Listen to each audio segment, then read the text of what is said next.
Et voilà, c'est parti, on est en direct. Il y a déjà plusieurs arrivants. Et bien, du coup, je vous souhaite la bienvenue. Bonsoir à tous. Merci pour votre présence. J'ai le plaisir ce soir de vous recevoir avec Dominique Jacob. Bonsoir Dominique. Bonsoir Cédric, contente d'être avec vous ce soir. Voilà. Et pour une super conférence, donc, on va parler de décodage biologique, de psychogénéalogie, tout un très gros programme, vous allez voir, très, très intéressant. Mais tout d'abord, nous allons commencer par un petit test de son et d'image. Est-ce que vous nous voyez bien et est-ce que vous nous entendez bien? Donc, je vais juste repréciser, il y a toujours une dizaine de secondes entre nous, le direct, et puis ce que vous recevez chez vous. Donc, si vous posez vos questions et qu'on prend un peu de temps à répondre, c'est normal, il y a toujours ce petit décalage. Voilà, mais du coup, il y a déjà beaucoup de monde de Bordeaux, de Rennes, de région parisienne, de Calvados, du Calvados, de Provence, de la Drôme, de Nice, de Ottawa au Canada, Suzanne. Eh bien, bienvenue. Bienvenue les Canadiens. Sylvie de Montréal. Isabelle nous dit bonne réception. Eh ben, merci Isabelle pour ton retour. Donc, je suis ravi de vous accueillir. Donc, ce soir, c'est un moment entre nous. Donc, voilà, prenez vraiment le temps de vous installer confortablement, de prendre de quoi noter parce que ça va être très, très riche en informations. Bien sûr, vous aurez accès au replay. Et puis, couper toutes les distractions. Donc, Facebook, la télé, pour être bien au calme et bien concentré parce que vous allez voir, il y a énormément de contenu que Dominique va nous partager. Donc, pour commencer, tout le monde nous dit « Ok, tout est parfait ». Joanne nous dit 5 sur 5. Christelle, oui.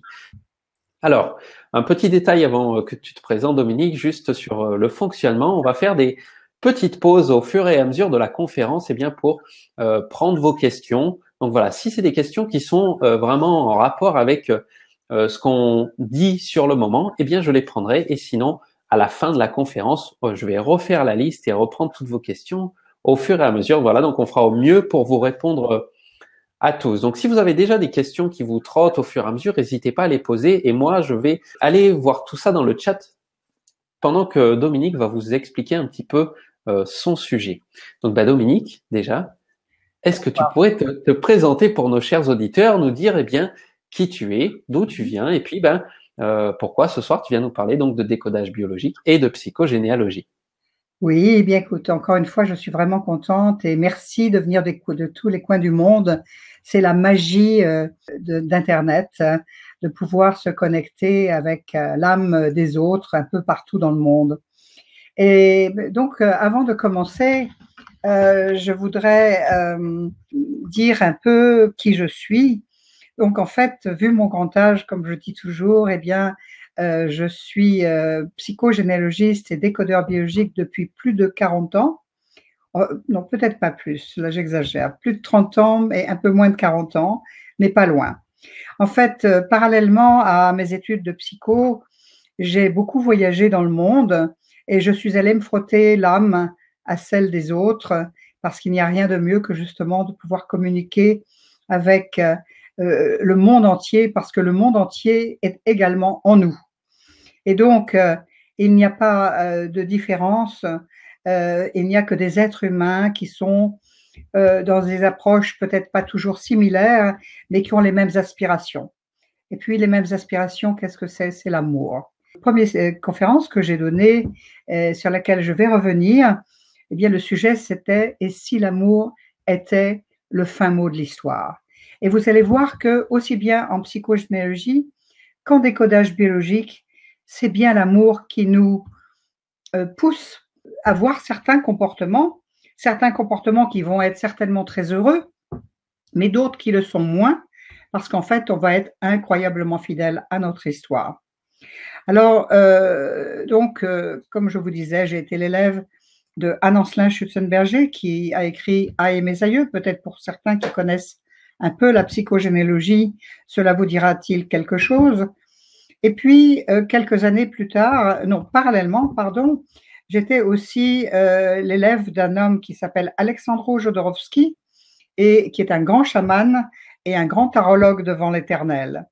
Et en fait, cette approche, aussi bien d'Anne-Ancelin, m'a permis d'avoir une base plus scientifique, plus universitaire, alors qu'avec Alexandro Jodorowsky, c'était plutôt une approche chamanique, une approche intuitive et une approche du symbole.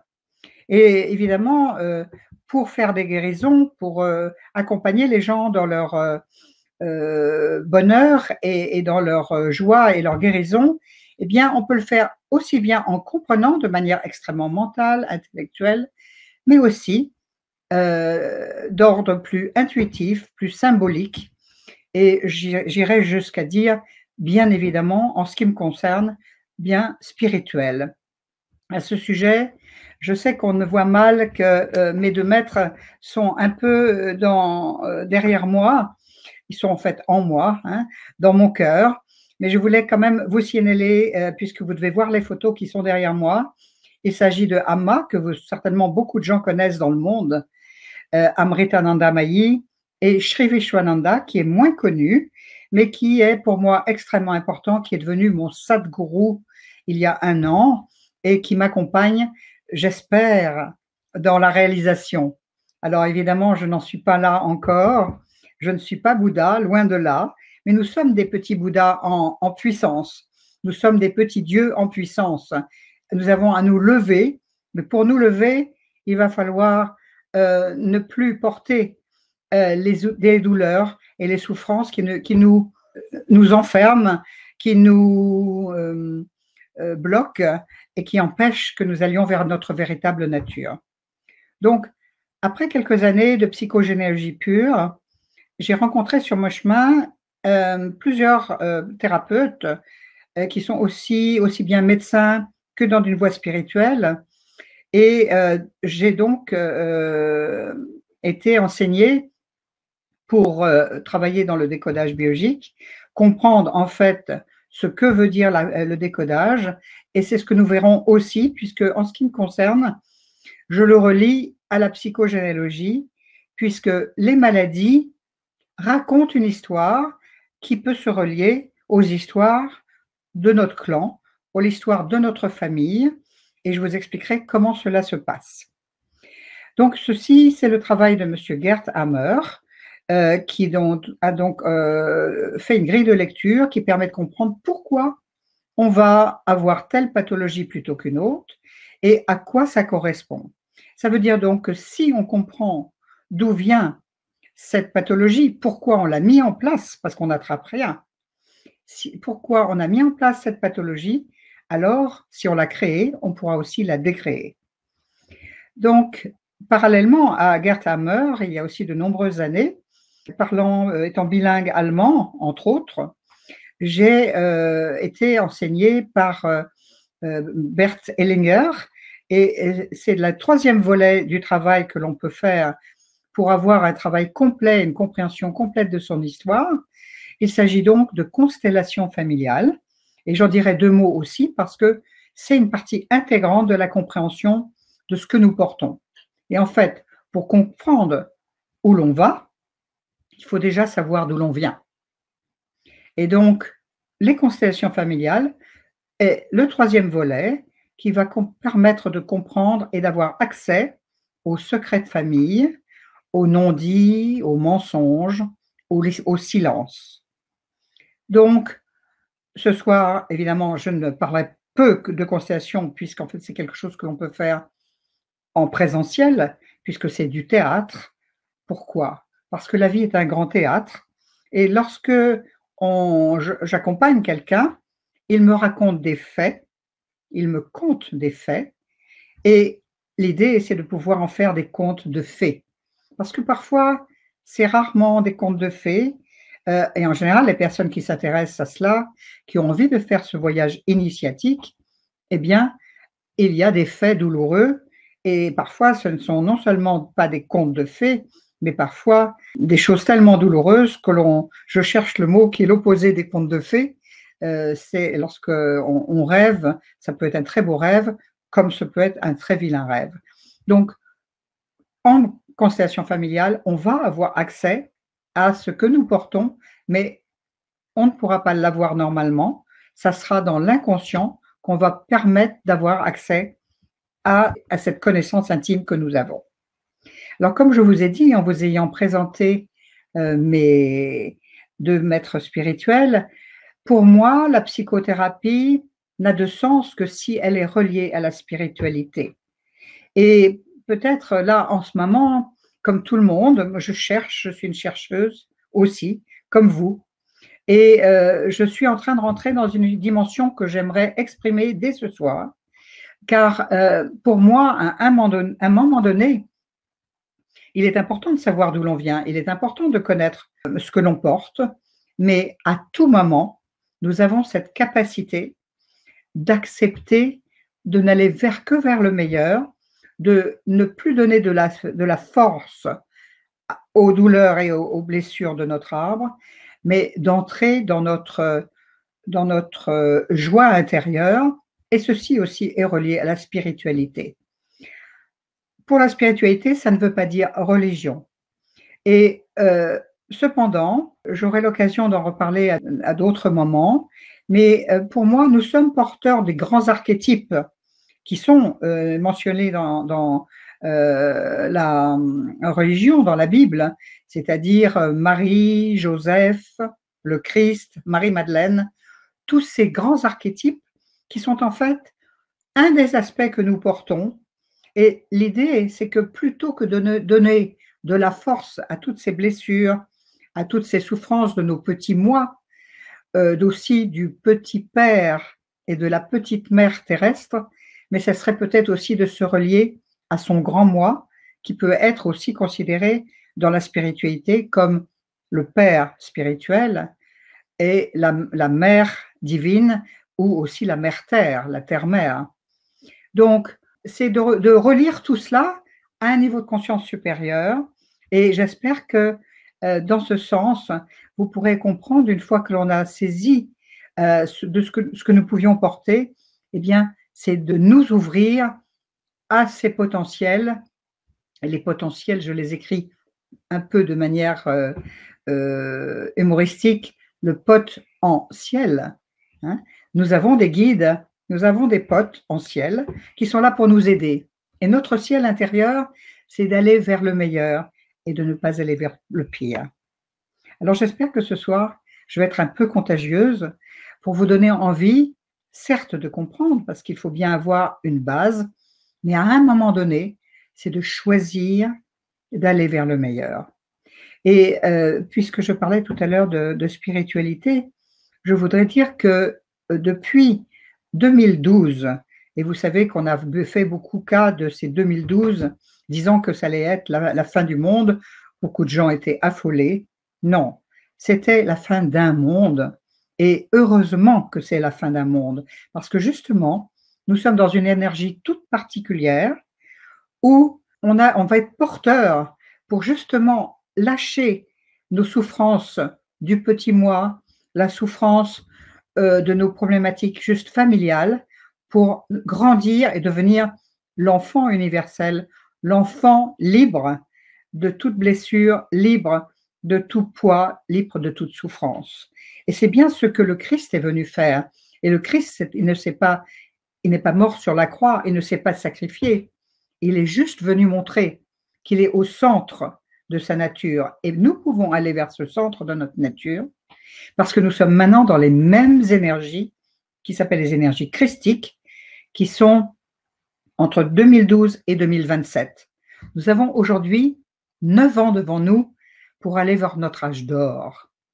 Ça veut dire que si nous allons vers notre âge d'or, si nous choisissons de nous libérer de ce que nous connaîtrons par cette recherche, par ce voyage initiatique, eh bien, alors, nous pourrons accéder à cette ouverture du cœur et à cette ouverture de notre vraie nature. Voilà, j'ai fait une longue introduction qui n'est pas encore la psychogénéalogie, mais c'était important pour moi de vous dire que c'est une étape, que une fois qu'on a tout bien compris, eh bien, on va décider de le lâcher. Mais encore, pour lâcher, il faut savoir ce qu'on veut lâcher. Cédric, est-ce qu'il y a des questions? Non, je pense que pas encore. Eh bien, écoute, déjà merci pour cette présentation et cette introduction. Je souhaite la bienvenue à tous ceux qui nous rejoignent encore un petit peu en ce moment. Donc, du coup, on va pouvoir démarrer. Et pour démarrer, j'aimerais qu'on parte sur justement une question de Huguette qui Oui. demande: y a-t-il un espoir de ne pas transmettre mon histoire à ma descendance? Merci de nous aider par vos connaissances, Huguette. Alors oui, bien sûr qu'il y a un espoir. À quoi je servirais depuis 40 ans? Effectivement. Alors, merci Huguette de poser cette première question parce qu'elle va être vraiment le début de ce que je dis au tout début d'une conférence. Il n'y a pas de fatalité. Voilà, ça c'est un mot que vous devez entendre. Il n'y a aucune fatalité. Il n'y a qu'une histoire non connue, non comprise ou non guérie. Mais pour qu'elle soit guérie, il faut déjà, donc, comme je le disais, connaître ce que l'on porte. On a déjà tout ce que l'on sait, hein, déjà, on a bien vu des répétitions, etc. Mais ensuite, il va falloir décider le changement. Bien sûr, tout le monde veut le faire. Personne ne veut rester dans ses souffrances. Mais ça ne fonctionne pas aussi facilement que ça. C'est-à-dire que on peut décider, mais nous avons aussi tous les obstacles de notre inconscient qui fait que nous sommes freinés dans notre élan de changement. Mais c'est parfaitement possible et justement, je vais vous expliquer comment. Ben déjà, en le choisissant de manière consciente, je choisis de me libérer dans un des piliers. Alors, qu'est-ce que ce sont les piliers? En psychogénéalogie, nous avons plusieurs moyens d'accéder aux informations. 1, par les prénoms. 2, par les dates de naissance et les dates de décès. 3, par la place que l'on occupe dans la fratrie. Parce que vous verrez que si vous vérifiez mes dires, et je vous demande de les vérifier et de ne pas me croire sur parole, et surtout pour le décodage biologique, parce que Bouddha a dit « ne me croyez pas, expérimentez ». Eh bien, moi, je ne suis pas Bouddha, mais je vous dis « ne me croyez pas, vérifiez ». Donc, vous allez voir que c'est du papier à musique, que les choses sont à la fois incroyablement psychogénialement logiques, psychogénéalogie, au psychogénial au logis, c'est-à-dire dans le logis, dans notre nid, dans notre cercle de famille. Donc, il est très possible donc de changer, oui Huguette, c'est tout à fait possible. Et donc, je vais vous donner quelques petits exemples. Ce qui est étonnant, le cerveau fonctionne dans des représentés de manière symbolique. Et donc, les prénoms eux-mêmes peuvent être aussi entendus de manière symbolique. Et c'est ce que nous appelons le décodage de ces prénoms. C'est ce qu'on appelle, on peut le faire avec la langue des oiseaux. Alors, je vais vous donner un exemple. Laurent ou Laurence. Si vous écoutez phonétiquement, ça, on pourrait le dire l'eau qui est rance. Peut-être que là, avec les prénoms Laurence, nous allons avoir des mémoires de noyade. Mais qui dit noyade dit aussi l'eau qui éteint le feu. On pourra avoir des mémoires d'incendie ou de brûlure. On peut aussi avoir avec le prénom Laurent ou Laurence, on pourra avoir des notions de que s'est-il passé dans la matrice, c'est-à-dire pendant la gestation, dans les eaux matricielles, par exemple.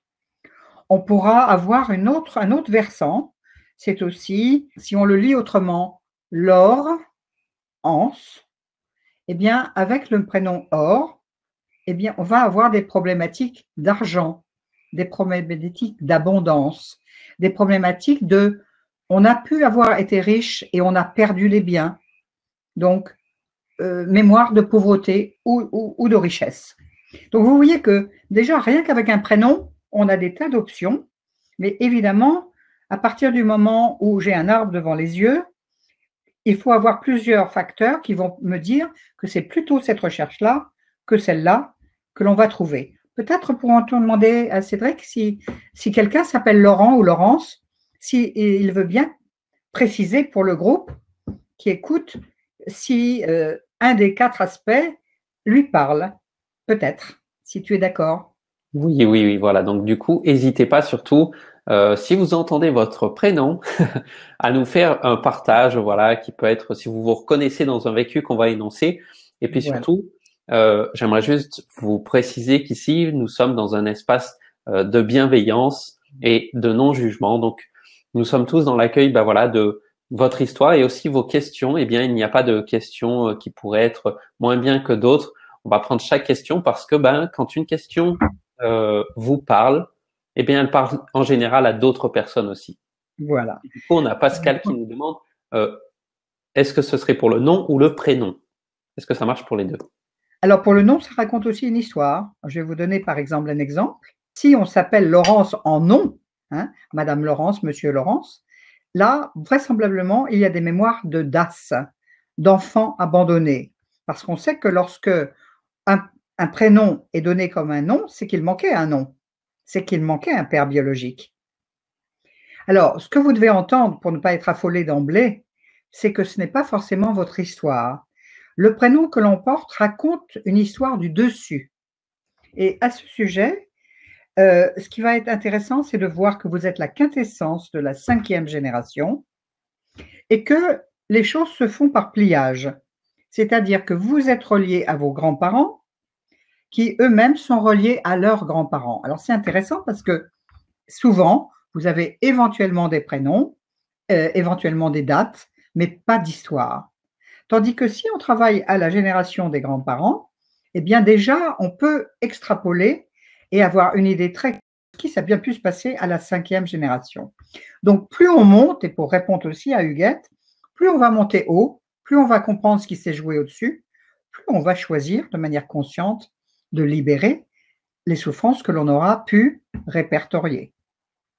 D'accord? Alors, je vais raconter quelques petites histoires avec les prénoms, mais pas beaucoup, parce qu'on peut faire une conférence que sur des prénoms. Je vous dirais, par exemple, bah tiens, je vais vous donner mon exemple, Dominique. Dominique, c'est Domus, c'est le toit. Il se trouve que moi, j'ai perdu une maison. Mon père s'appelle Bernard, et Bernard, c'est la mémoire du Bernard l'ermite. Et le Bernard l'ermite, il va dans la maison des autres. Il vole les coquilles des autres.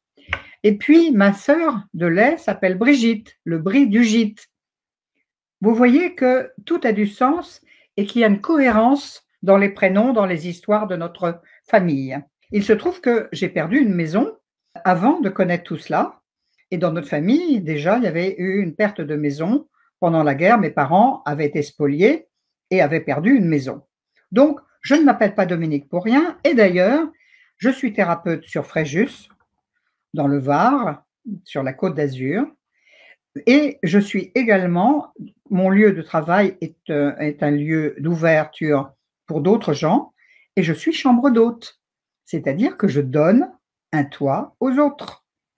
Donc vous voyez bien que les métiers nous racontent une histoire, les lieux nous racontent une histoire, les violons dingues nous racontent une histoire, etc.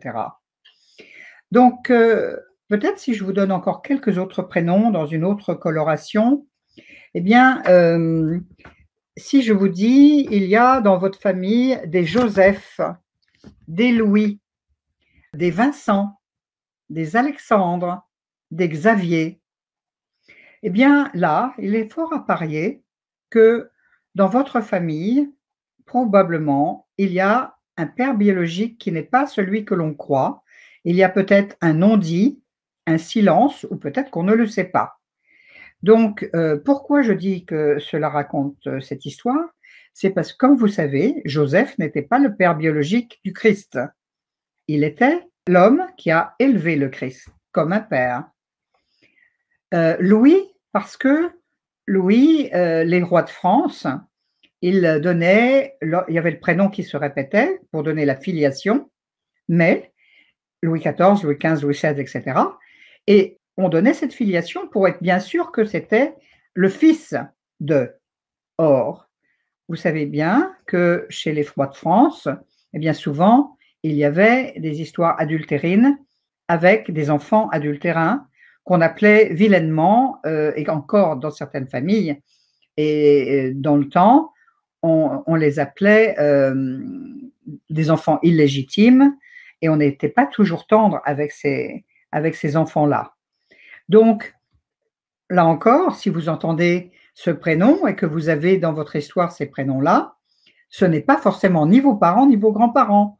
Ne vous précipitez pas chez eux en disant Ah, j'ai entendu hier à une conférence, il doit y avoir un secret terrible. Et surtout, je voudrais en même temps vous dire une chose.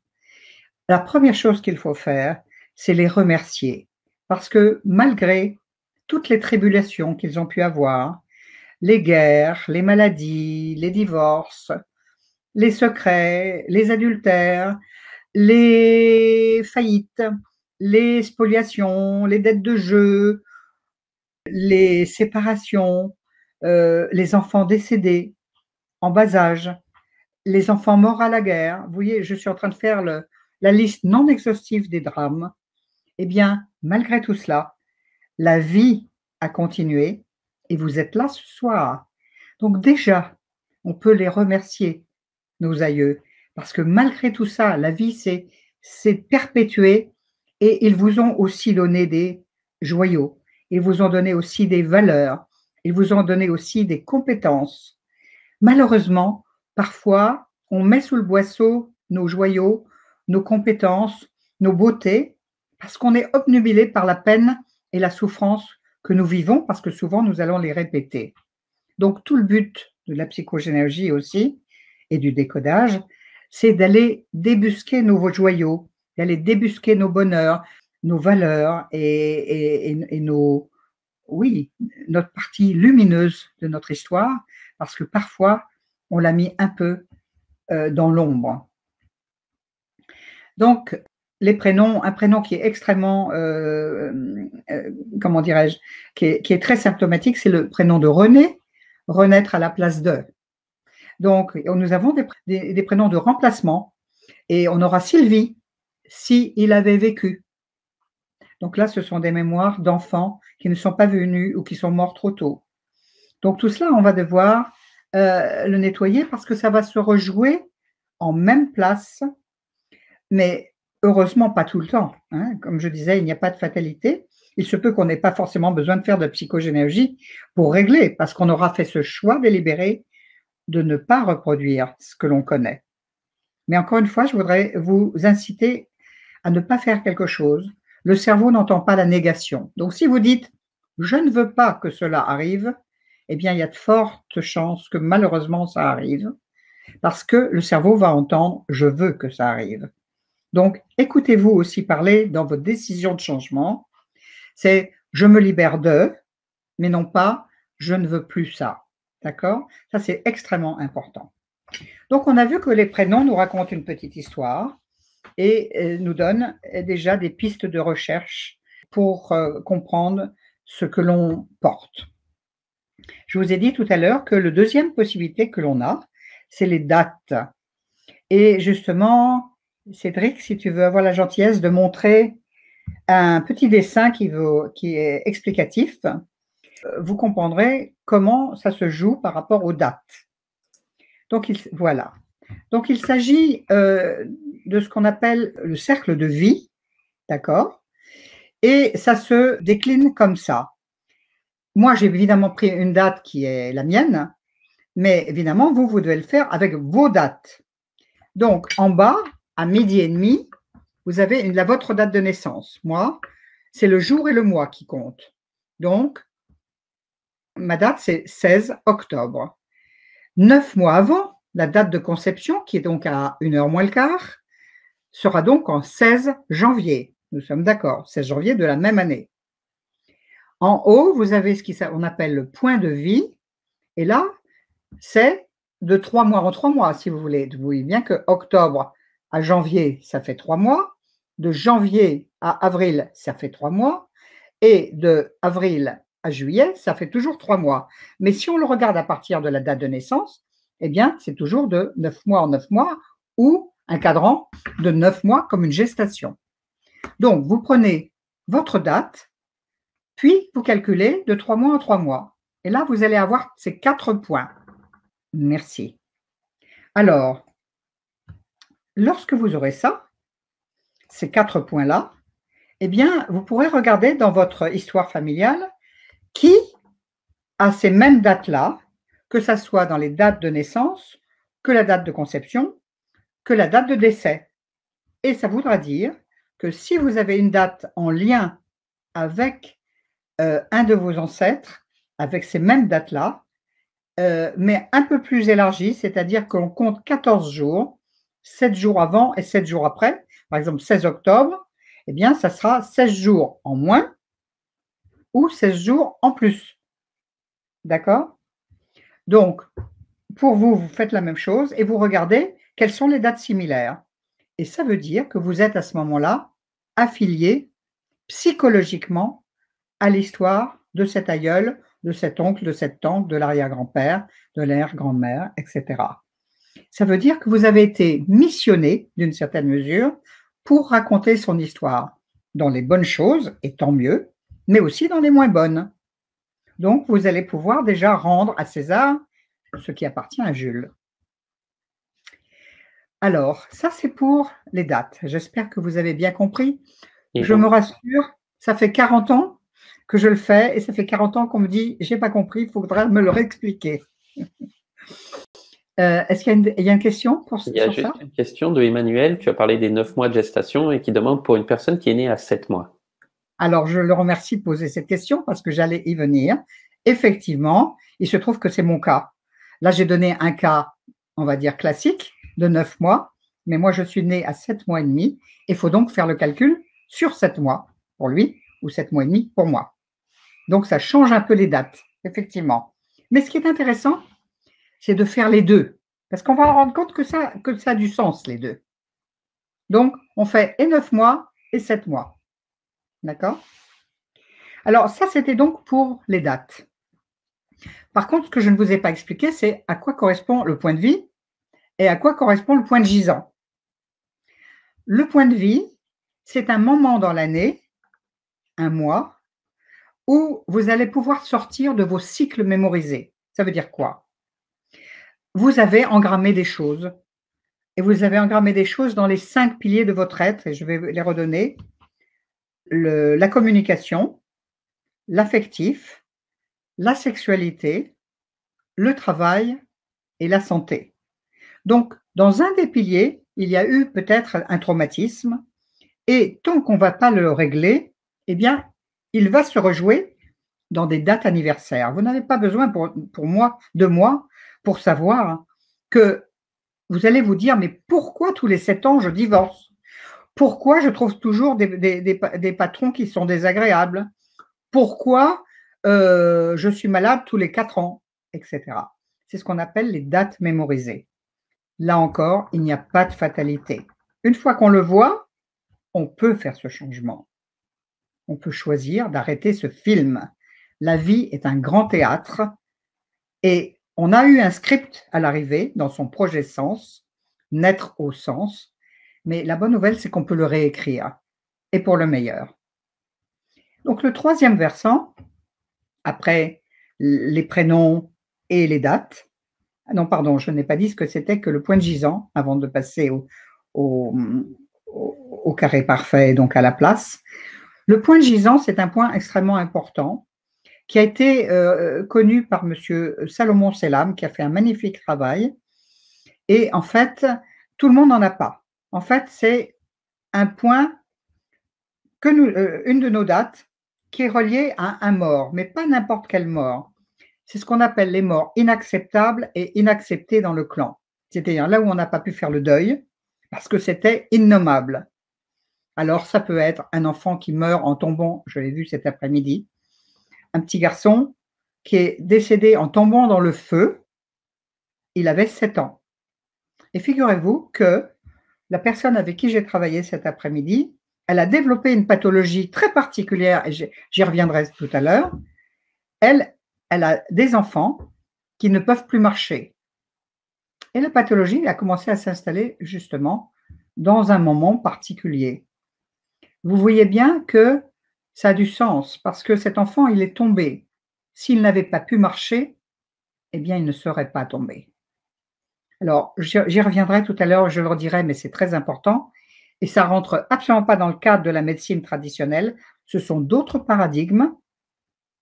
La maladie est la solution parfaite du cerveau. Et je vais vous raconter tout à l'heure mon histoire et vous verrez quelle était parfaitement la solution parfaite de mon cerveau pour avoir du temps pour comprendre ce que je portais. Et je me suis guérie d'une pathologie lourde et pénible parce que j'ai eu accès à mon secret de famille. Donc le point de gisant, voilà, c'est une mort inacceptable. Alors ça peut être une mort prématurée, un soldat mort à la guerre à 20 ans, toutes les problématiques de vie, à part le fait qu'on va mourir tranquillement dans son lit avec sa famille autour de soi, tranquillement. Voilà. Donc ça, c'est les points de gisant. Et tout le monde n'en a pas. Pour vérifier si on est gisant, parce que le gisant, c'est pas le mort. On est le dépositaire de l'histoire du mort qui est douloureuse. Pour voir si on est gisant, on va dormir sur le dos, comme un gisant. On va s'habiller plutôt en noir. On va avoir des sports, par exemple, on va être pilote de ligne, stewardess, alpiniste. C'est-à-dire qu'on va vers le haut pour retrouver ces petits êtres qui sont morts trop tôt. On monte au ciel. C'est symbolique, bien sûr. Et puis aussi, on va peut-être écouter de la musique plutôt en mode mineur qu'en mode majeur, parce que c'est un peu spineux. D'accord? Voilà comment on reconnaît qu'on est un gisant. Mais encore une fois, c'est très intéressant de le faire parce que ce sont vraiment effectivement des mémoires douloureuses, mais encore une fois, nous n'en possédons pas tous. Alors, maintenant, on va passer à l'autre possibilité, et l'autre possibilité, c'est la place. Et je t'invite, si tu veux bien, à montrer le carré parfait. Donc, le carré parfait, vous voyez, c'est très simple. En première ligne, vous avez 1, 2, 3, puis 4, 5, 6, puis 7, 8, 9. Ça, jusqu'à présent, on peut le lire. On peut continuer. C'est-à-dire que si d'aventure, dans votre famille, là par exemple, la personne dont je vous parle, elle avait déjà, à la génération de ses oncles et tantes, ils étaient 10. Donc, vous continuez le carré. En dessous du 7, vous mettez 10, 11, 12 et plus. D'accord? Et ça se lit verticalement. C'est-à-dire que ça se lit 1, 4, 7, 2, 5, 8, 3, 6, 9. Donc, si vous êtes numéro 1, vous allez être relié psychologiquement aux histoires de tous les numéros 1 de votre arbre, tous les numéros 4 et tous les numéros 7, s'il y en a. Et ça, sur toutes les générations. Et puis, si vous êtes numéro 2, vous serez relié psychologiquement aux 2, 5, 8. Et si vous êtes numéro 3, vous serez relié aux 3, 6, 9. Merci Cédric. Ça veut dire qu'il va falloir connaître vraiment sa place. Et en fait, parfois, si vous regardez à qui vous êtes affilié, mais que rien ne vous parle, eh bien que probablement, peut-être, vous n'êtes pas à la place que vous croyez. C'est un moyen de vérifier sa place. Souvent, ça va être aussi quand je vais chercher ça, quand on me dit, moi, je n'arrive pas à trouver ma place. Ben, peut-être que justement, votre place n'est pas celle que vous croyez. Et entre autres, ce qui va être extrêmement important de vérifier, c'est les décès d'enfants. Si avant vous, il y a eu un IVG, une fausse couche, un enfant mort-né ou un enfant mort en bas âge dont on n'a pas parlé, eh bien, à ce moment-là, vous ne serez pas au numéro que vous croyez, mais vous serez un cran plus loin. Et du coup, vous ne serez plus affilié aux mêmes personnes. Voilà. Est-ce qu'il y a des questions par rapport à ça? Ça répond justement à la question de Sophie qui me demandait, dans la carré parfait, une fausse couche prend-elle une place comme un vivant? Absolument. Et d'ailleurs, il y a un très grand, à la fois philosophe, homme d'église, qui disait « Les morts ne sont pas invisibles, ils sont juste absents. » Mais en fait, ils ne sont pas du tout absents. Ils se rappellent à notre ordre, en fait, parce qu'ils nous missionnent de faire ce que l'on a à faire qu'eux n'ont pas pu faire. Et le clan nous a missionnés pour cela. Pourquoi? Parce que le clan, c'est comme un mobile. C'est un hologramme et c'est indissociable. Et le clan, c'est comme un clan de loups ou d'animaux, et on fonctionne de manière animale dans le système du cerveau archaïque. Et donc, s'il manque quelqu'un, on va immédiatement missionner, on va faire naître quelqu'un, d'abord pour la continuité de l'espèce, n'est-ce pas? Donc ça, c'est exactement comme les animaux. Et d'ailleurs, en décodage biologique, j'en parlerai tout à l'heure un tout petit peu, nous avons un grand spécialiste de décodage qui a pratiquement enseigné tous les décodeurs français, c'est monsieur Claude Sabat, qui a fait justement une comparaison extraordinaire de toutes les maladies en lien avec les comportements animaux, le comportement animal. Et c'est incroyable, nous fonctionnons comme ça. Hein. Je vous donnerai quelques petits exemples tout à l'heure si on a du temps, si je ne parle pas trop longtemps. On a deux petites questions encore sur ça. Oui. De Catherine, dans le cas d'une FIV avec plusieurs implantations d'embryons, comment savoir? Oui. Alors, attends, là, j'ai besoin d'une précision. Quelle est la question? Comment savoir quoi? Est-ce que la Dans la FIV, fratrie, je pense. est-ce que la FIV a marché? Voilà. C'est ça que Du coup, est-ce que Catherine, si tu peux nous en dire un peu plus, est-ce que ça… Alors, je vais répondre quand même de Oui. toute façon.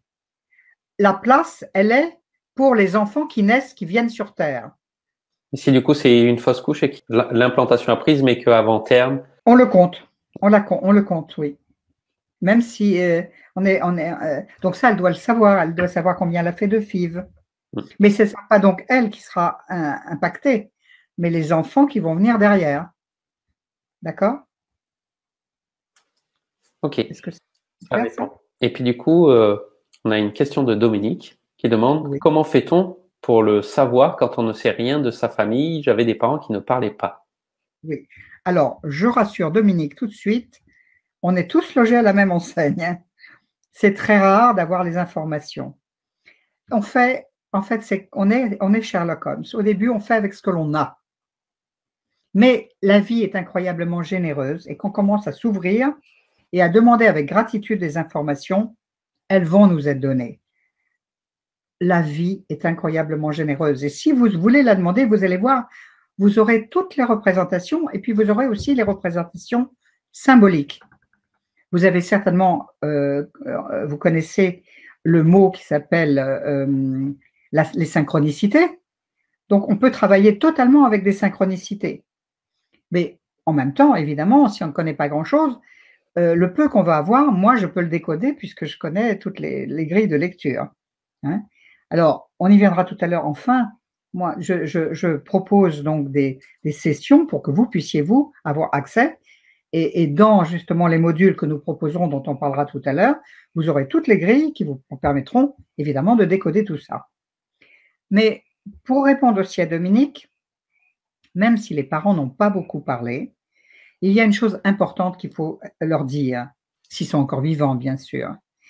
Leur dire que vous ne venez pas en accusateur, que vous ne venez pas en accusatrice, que vous venez parce que vous avez envie de comprendre leur histoire. Vous allez parler de cœur à cœur d'enfants blessés à enfants blessés. Et non pas d'adulte qui a une dent contre papa, maman, le chien et le canari, parce que il nous a fait vivre des choses douloureuses.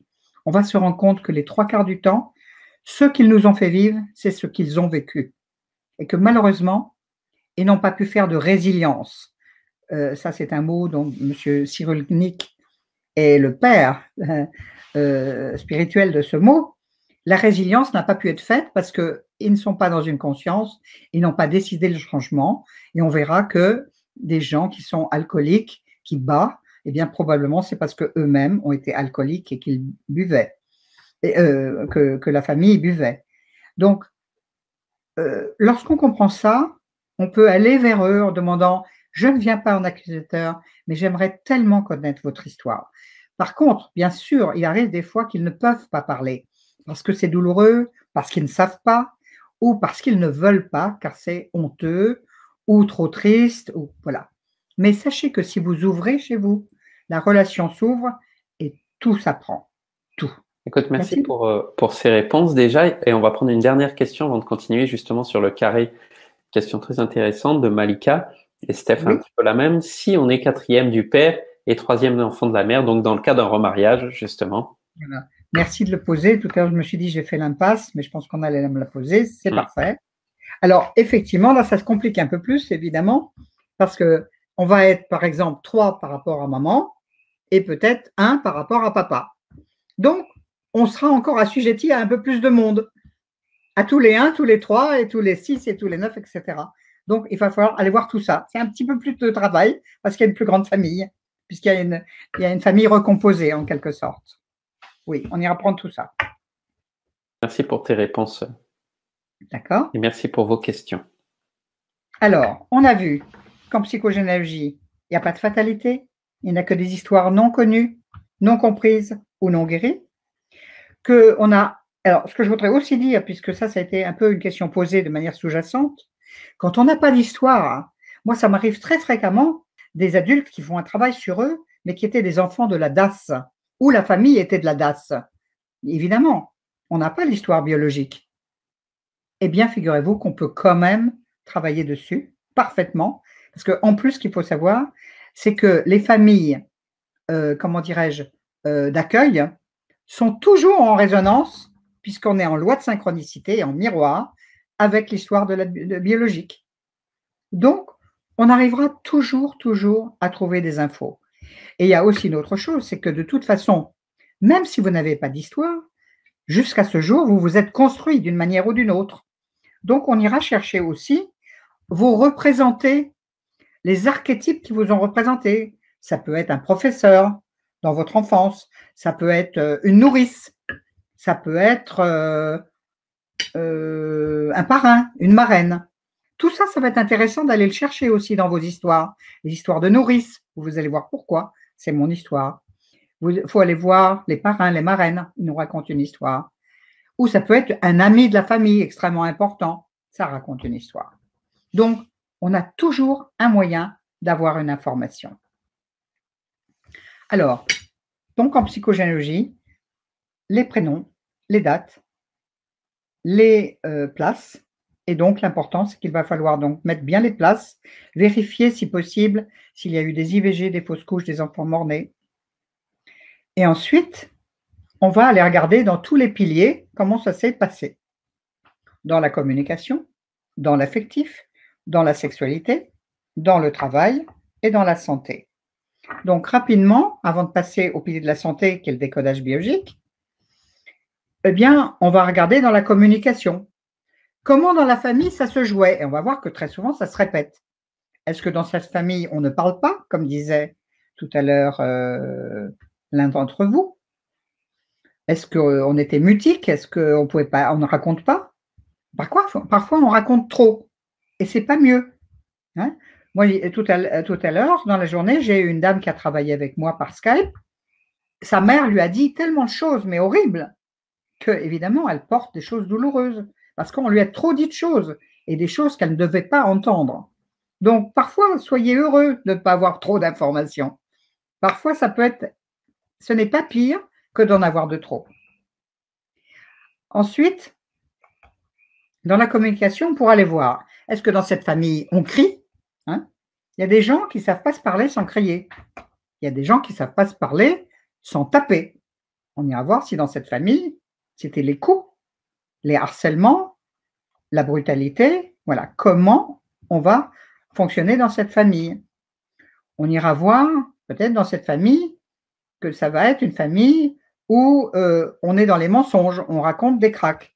Souvent, quand il y a des mensonges, c'est que la vérité est tellement douloureuse à dire qu'on ne va pas pouvoir le faire. Mais là aussi, on va le vérifier. Est-ce qu'il y a des Franck? Est-ce qu'il y a des Luc? Franck, c'est franche. Il est où le mensonge? Luc, il faut faire la lumière, etc., etc. On va avoir des métiers comme secrétaire, le secret à terre. Les métiers vont nous raconter aussi une histoire. Donc, on a toujours un moyen. Les numéros de téléphone nous racontent quelque chose. Les numéros de rue nous racontent quelque chose. On peut tout trouver. Et je vous raconterai dans mon histoire comment, justement, ça a été tellement impactant que au moment où j'ai guéri de ma pathologie, eh bien, je n'ai pas atterri n'importe où. Je vous montrerai que rien, il y a un mot, on le dit toujours, il n'y a pas de hasard, non. Il n'y a aucun hasard, ce ne sont que des rencontres, ce ne sont que des rendez-vous, ce ne sont que des lois de synchronicité, ce sont des miroirs. D'ailleurs, si on regarde maintenant l'affectif, on verra que parmi 75 millions d'hommes ou de femmes, un homme va choisir une femme qui raconte la même histoire que son histoire, et une femme va choisir un homme qui raconte la même histoire. Alors moi, ça me fait beaucoup sourire quand on me dit « Oh oui, mais chez mon conjoint, ma conjointe, oh là là, c'est pas facile. » Ben, c'est pas facile non plus. Et merci le conjoint, merci la conjointe, parce que si on connaît des choses chez lui ou chez elle, eh ben, on va aussi avoir des informations, parce que nous nous sommes rencontrés, l'univers nous a fait nous rencontrer, des rendez-vous, pour guérir ensemble quelque chose.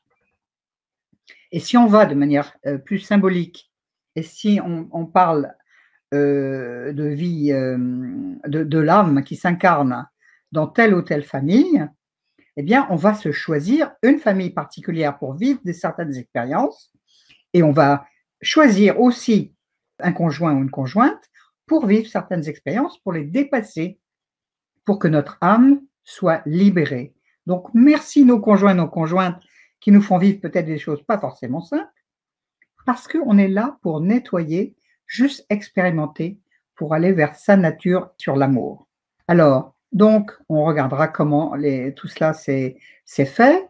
Est-ce que dans la famille, c'était des mariages d'amour? Ou est-ce que c'était des mariages de raison? Ou est-ce que c'était des mariages d'argent? Ou est-ce que c'était simplement une histoire sexuelle et pas d'amour? Ou bien est-ce qu'on avait la tête bien pleine et qu'on ne savait que discuter, intellectualiser, mais pas de sexualité? Ou est-ce que, vous voyez, c'est tous les piliers, ils sont interchangeables. Et d'ailleurs, on verra que souvent, quand on va travailler, eh bien, lorsqu'il y a le pilier du travail qui ne fonctionne pas, il y a de fortes chances que le pilier de l'affectif non plus, et vice-versa. Donc, là encore, c'est un peu comme les chakras du corps, ils sont aussi reliés. Hein. Donc, on regardera effectivement cela par rapport aux rencontres affectives. On verra aussi, par exemple, que nos rencontres affectives, un homme ou une femme vont choisir un partenaire qui vont forcément rappeler une histoire ou une blessure de notre enfance. Et on va se dire, mais comment ça se fait que j'ai rencontré cette femme qui est d'une autoritarisme épouvantable, ou pourquoi j'ai choisi un homme qui buvait? On va aller regarder qu'est-ce qui s'est joué dans son enfance. Est-ce que c'était une blessure d'une mère qui était très, très autoritaire, ou un père qui avait un problème avec l'alcool? Si on ne l'a pas réglé en amont, on va le retrouver chez le conjoint. C'est aussi simple que ça. Alors, heureusement, là encore, il n'y a pas de fatalité. Si ensemble, nous pouvons libérer la blessure de ce qui a été vécu avec papa, avec maman, avec grand-père, avec grand-mère, eh bien, la relation avec son compagnon va, ou son mari ou sa femme, va totalement changer. On ne peut pas changer l'histoire, on ne peut pas changer l'autre, mais on peut changer nos blessures intérieures, et du coup, l'extérieur va changer. Vous savez l'expression qui dit « tout ce qui est intérieur est extérieur, et tout ce qui est en haut est en bas ». Eh bien, c'est une réalité.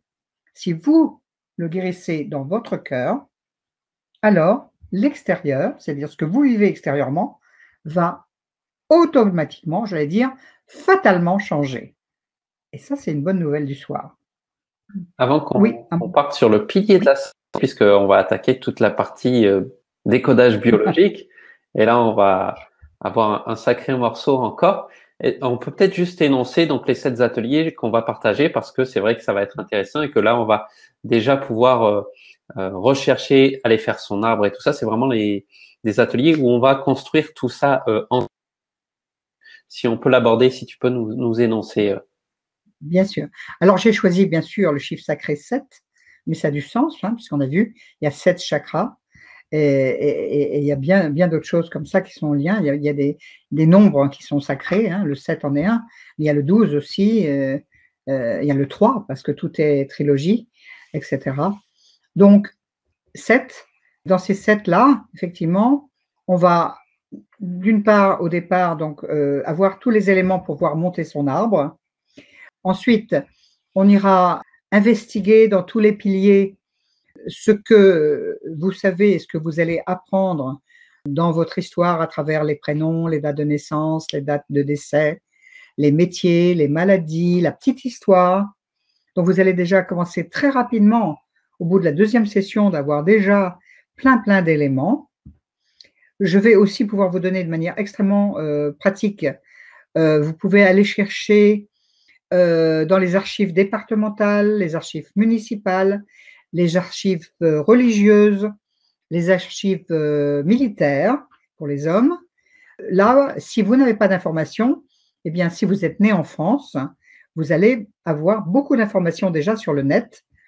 Il y a beaucoup de choses qui sont en lien. Alors, bien sûr, il y a quelques endroits en France où c'est un peu plus complexe pour la France. C'est là où il y a eu des bombardements, où parfois, évidemment, la mairie n'a plus accès à certaines informations. Mais encore une fois, vous voyez, moi, je suis d'Alsace. Mes parents ne m'ont jamais rien dit. Mes parents étaient décédés largement quand je suis tombée malade.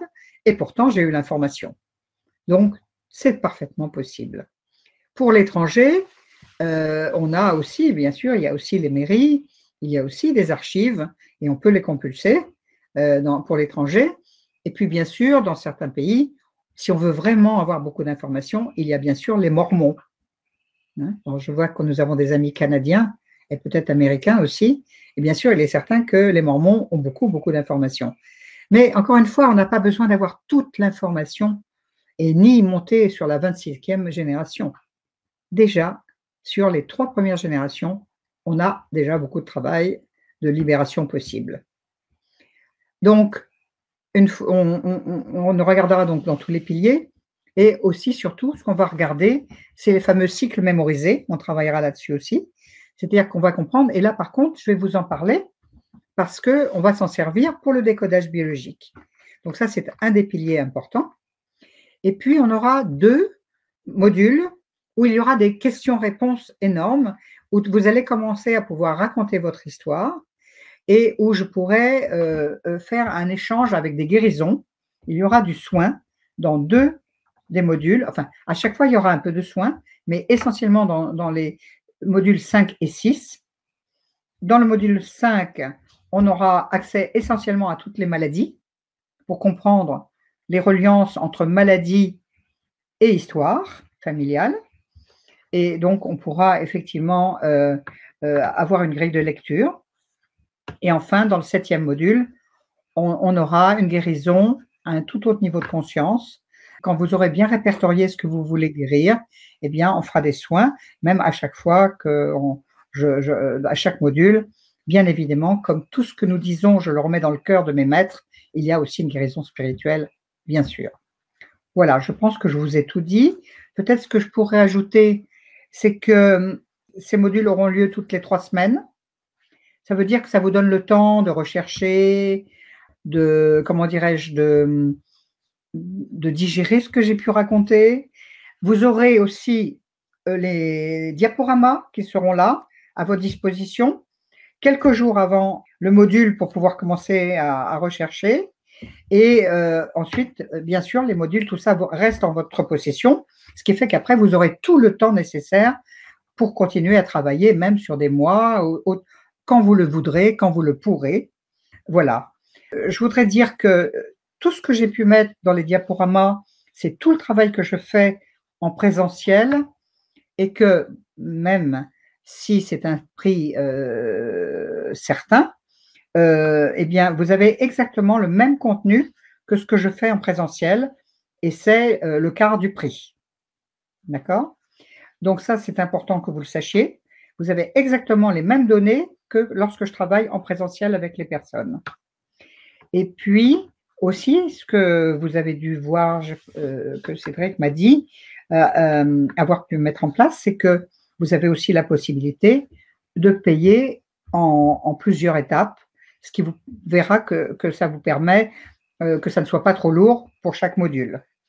On peut le faire en 1, 2, 3, parfois jusqu'à 5 échelonnements pour vous permettre à quand même travailler et décider le changement de manière un peu moins lourde que si vous deviez payer la formation d'un coup. Est-ce que j'ai tout dit? Alors, tu as presque tout dit. Donc, Isabelle elle demande, y aura-t-il des supports PDF? Donc oui, il y aura vraiment des supports, des fiches qui vous seront envoyées. Alors, il y a énormément de contenu pour avoir pu déjà avoir eu un aperçu de tout ce qu'il y a dedans. C'est bien simple, je crois que si je ne m'abuse, je dois avoir 118 diaporamas. Voilà. Donc, on va Donc, c'est vraiment vraiment vous complet. transmettre tout ça. Donc, ce seront aussi des webinaires en direct. Chaque module est un webinaire en direct. Donc, vous pouvez poser vos questions vraiment. Et là, on va vraiment aller sur votre histoire. Muriel nous demande, et si on n'est pas dispo lors des webinaires, eh bien, il y aura le replay qui sera bien évidemment accessible dès le lendemain. Et vous pourrez les regarder autant de fois que vous voulez et prendre le temps vraiment de mettre pause et d'y revenir. Donc, pas d'inquiétude si vous n'êtes pas là pendant le direct. Vous pourrez aussi, poser vos questions par mail et puis on y répondra soit par mail, soit dans les directs suivants. Alors, Voilà. donc, vous pourrez nous contacter par mail et tout ça. Donc, si vous voulez toutes les informations, juste au-dessus du chat, il y a un petit bouton, vous pouvez cliquer dessus déjà. Sinon, après la conférence, avoir tout le détail. Sinon, ce sera aussi en dessous du replay. Et vous aurez les dates aussi qui sont marquées des 7 modules. Et le premier commence le 13 juin. Voilà. Donc, comme ça, vous Le aurez le temps premier, déjà de pratiquer et puis de voir un petit peu, voilà. de commencer. Et puis, une dernière chose m'était venue. On a parlé donc des directs, les replays qui seront disponibles, tous les contenus. Et j'aimerais rajouter aussi que tu as parlé de soins. On va faire des soins donc dans des différents modules, surtout le 5 et le 6. C'est que Oui, quand vous faites un soin sur vous et que vous guérissez quelque chose, un conflit, une mémoire, eh bien, vous le faites pour toute votre lignée. Donc, vos Gaïa. ancêtres et aussi surtout vos descendants. Donc c'est vraiment pas du travail perdu qu'on peut faire vraiment à tout âge et ça a vraiment un impact et une importance. Et en plus de votre lignée, vous le faites aussi pour le monde et pour la planète. Exactement.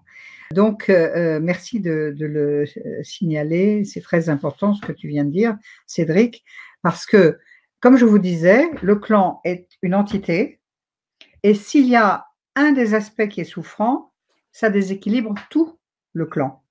Donc, si une personne fait ce travail de guérison, eh bien, non seulement elle se guérit elle, mais elle guérit effectivement aussi bien les ascendants que les descendants. Et là, justement, on va se rendre compte que la guérison de quoi que ce soit, d'ailleurs, dans les 4 piliers, les 4 premiers piliers. Alors, c'est vrai que je n'ai pas parlé, mais j'ai bien compris que le temps avance très vite. Et sinon, on n'a pas parlé du pilier de l'argent, il est important aussi. D'ailleurs, je me permets aussi de signaler ça lorsque on se dit, oh, j'aimerais bien faire la session, mais c'est peut-être un peu cher pour moi. Encore une fois, là, je ne suis pas en train de vous appâter, hein, ce n'est pas ce que je suis en train de dire. Ce que je veux dire, c'est que très rapidement, si pour vous, il y a une problématique avec l'abondance, eh bien, on ira le chercher tout de suite.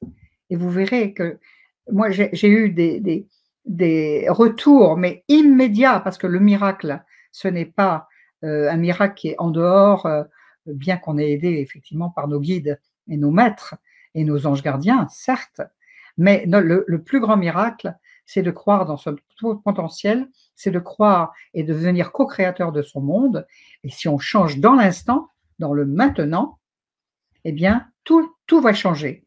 Et dans le pilier de l'argent, c'est la même chose. Donc, moi, je sais exactement ce que je vais chercher quand on me dit, ah oui, mais Dominique, je ferais bien le truc, mais j'ai vraiment pas d'argent ou j'ai pas de boulot ou ceci ou cela. Eh bien, on ira tout de suite voir pourquoi ça ne fonctionne pas. Eh bien, je peux déjà vous donner l'info. C'est qu'on va avoir des spoliations, on va avoir des héritages qui ne sont pas descendus, on va avoir la croyance que l'argent n'est pas une belle énergie, hein, comme on l'a, par exemple, y a-t-il eu des malversations ou y a-t-il eu des spoliations entre frères et sœurs, etc., etc. Tout ça nous empêche de croire qu'on a le droit de recevoir. Et donc, l'équilibre du donner et du recevoir, quand je vais faire le travail de guérison, eh bien, ça descend. À chaque fois, j'ai tout de suite, et je vous donnerai un exemple dans ce pilier-là, dans une autre formation que j'ai donnée, une dame, ça faisait 7 ans, non 8 ans même, qu'elle n'arrivait pas à vendre son appartement. Elle était dans une dèche. Elle a quand même décidé de faire la formation. Eh bien, figurez-vous que avec l'acte de guérison qu'on a fait ensemble, 3 jours plus tard, elle a vendu son appartement au prix qu'elle voulait et à la première personne qui s'est présentée. Ça faisait 8 ans qu'elle ramait. Ça veut dire que non, là non plus, il n'y a pas de fatalité. C'est simplement qu'il y avait un blocage au niveau des spoliations et des héritages. Une fois qu'on le libère, parce que c'est ce qu'on appelle la balance des comptes. Si les comptes ne sont pas justes, les descendants vont ramer. Voilà, donc on fait la balance des comptes, et les comptes, on peut l'écrire comme on veut. C-O-M-P-T-E ou C-O-N-T-E. Ou C-O-M-T-E parfois. Mais là, c'est une autre histoire, je vous la raconterai une autre fois. Alors, effectivement, maintenant, le dernier pilier. En fait, maintenant, je vais vous parler un peu de décodage biologique. Donc, on a vu qu'il n'y a pas de fatalité dans les 5 piliers, que tout peut se rééquilibrer.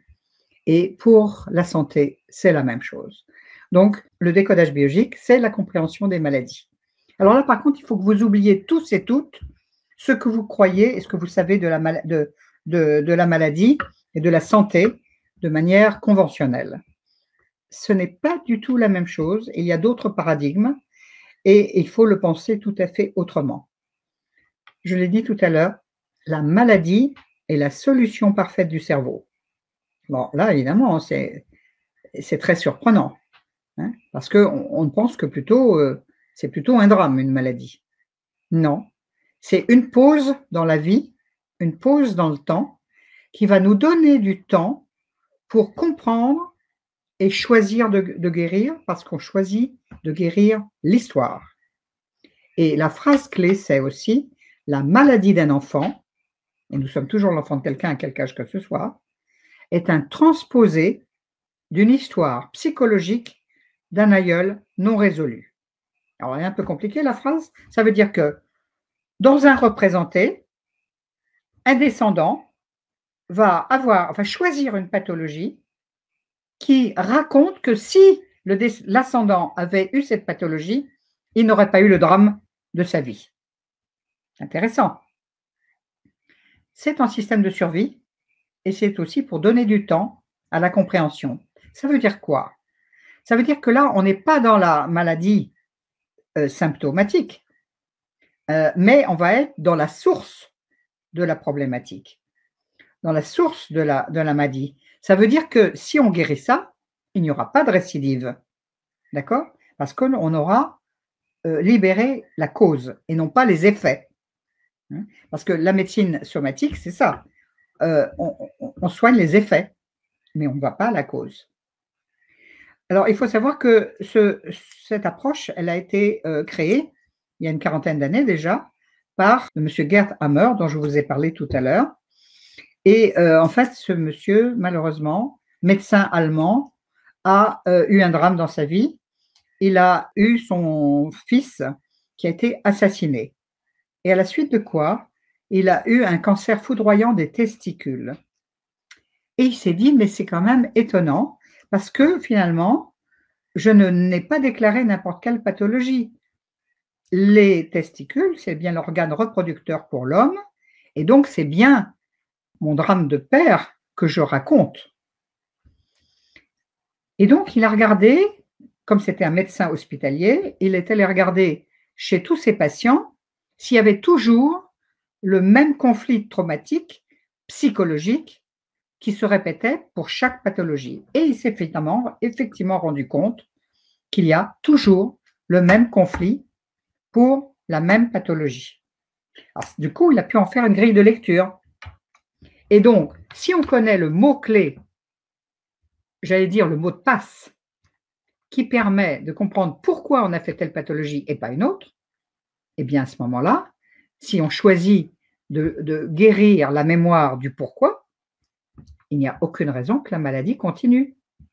Et alors, ce qui est intéressant, mais ça n'engage pas, ce n'est pas mes mots, c'est mon professeur qui le disait, donc monsieur Claude Sabat, qui disait « La maladie, telle qu'un cancer, n'est pas plus dangereux qu'un rhume. » Ça veut dire quoi? Si on peut déprogrammer la raison pour laquelle on a eu un rhume, on peut aussi déprogrammer la raison pour laquelle on a eu un cancer. Et il ajoutait, on meurt plus du conflit de diagnostic que de la maladie elle-même. C'est la peur de la peur. Donc, une fois que l'on comprend ça, bien sûr, alors là, par contre, je vais mettre un bémol. Il est bien évident qu'on n'arrête jamais ces traitements. On continue la médecine conventionnelle, mais on ne garde pas les croyances inhérentes à la médecine traditionnelle parce qu'elles sont tout autres en décodage. On reste bien dans sa pensée que si on connaît la cause, on peut en libérer les effets. Donc, lui, il s'est évidemment guéri du cancer des testicules et il a exprimé quelque chose d'important. Et là, ça a été vérifiable de manière scientifique, à savoir qu'il a pu prouver que dans le cerveau, il y a des points, qu'on a appelés d'ailleurs les points de Hammer, qui sont reliés, chaque point, qui est un point psychologique, sont reliés avec un organe. Et donc, si on a un traumatisme psychologique engrammé, eh bien, on aura l'organe correspondant qui va être malade. Donc, si on arrive à libérer ce traumatisme, la maladie va s'arrêter ipso facto. Alors, ça peut nous être personnel, comme ça peut nous être transgénérationnel. Mais c'est souvent transgénérationnel. Mais en tout état de cause, ne dites pas, c'est pas parce qu'il y a des cancers dans ma famille que moi, je vais avoir peut-être un cancer. Non, c'est parce qu'il y a un conflit psychologique qui se répète que si on va au premier programmant de ce conflit, eh bien, la maladie va s'arrêter définitivement. Oui, ça change tout, hein? D'accord? Alors, je vais vous donner quelques exemples. Si tu veux bien, peux-tu donner, s'il te plaît, le dernier dessin sur les cycles mémorisés? C'est assez surprenant, mais c'est comme ça. Ça s'appelle les cycles mémorisés de monsieur Marc Fréchet. Alors, je vais vous le faire court parce que c'est relativement complexe, mais il faut savoir que le cerveau est un grand ordinateur et donc, il va répéter des choses en même place parce qu'il y a eu un premier traumatisme que j'appelle donc le premier programmant.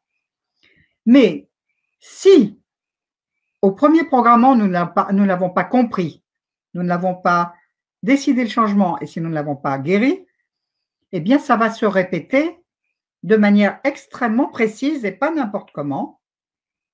Et après, ça sera des déclenchants. D'accord? Et vous voyez, là, il y a ces, comment dirais-je, ces vortex en quelque sorte. C'est ce que j'appellerais, moi, l'inconscient. D'accord? Et si un premier choc, on ne va pas pouvoir le libérer psychologiquement, il va s'engrammer dans l'inconscient. Puis on continue sa vie. D'accord? Mais comme on ne l'a pas réglé, eh bien, la vie, elle va être généreuse. Elle va nous faire toc, toc, toc. Tu n'as pas compris? Tiens, je te resserre la soupe. Elle est un peu plus froide et elle est un peu plus pimentée. Mais bon, on va peut-être encore arriver à le gérer. Et puis après, on va continuer sa vie. Mais à un moment donné, le choc qui va se redéclencher va nous réveiller en quelque sorte. Mais le réveil, c'est parce que la biologie va se réveiller et la maladie va s'installer. D'accord?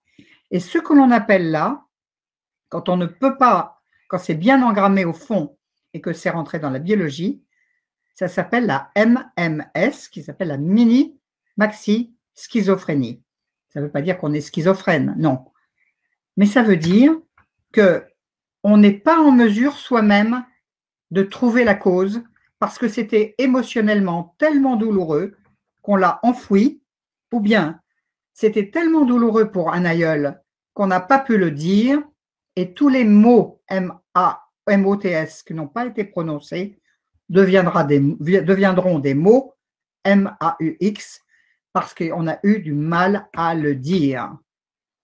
Donc, le but du décodage, c'est de sortir de cette MMS pour en avoir, 1, la conscience, 2, décider le changement, et 3, passer à des actes de guérison ou entendre un mot guérissant de ma part, ou de la part de quelqu'un qui accompagne, ou un mot guérissant qu'on va se donner en propre pour pouvoir choisir et décider de libérer.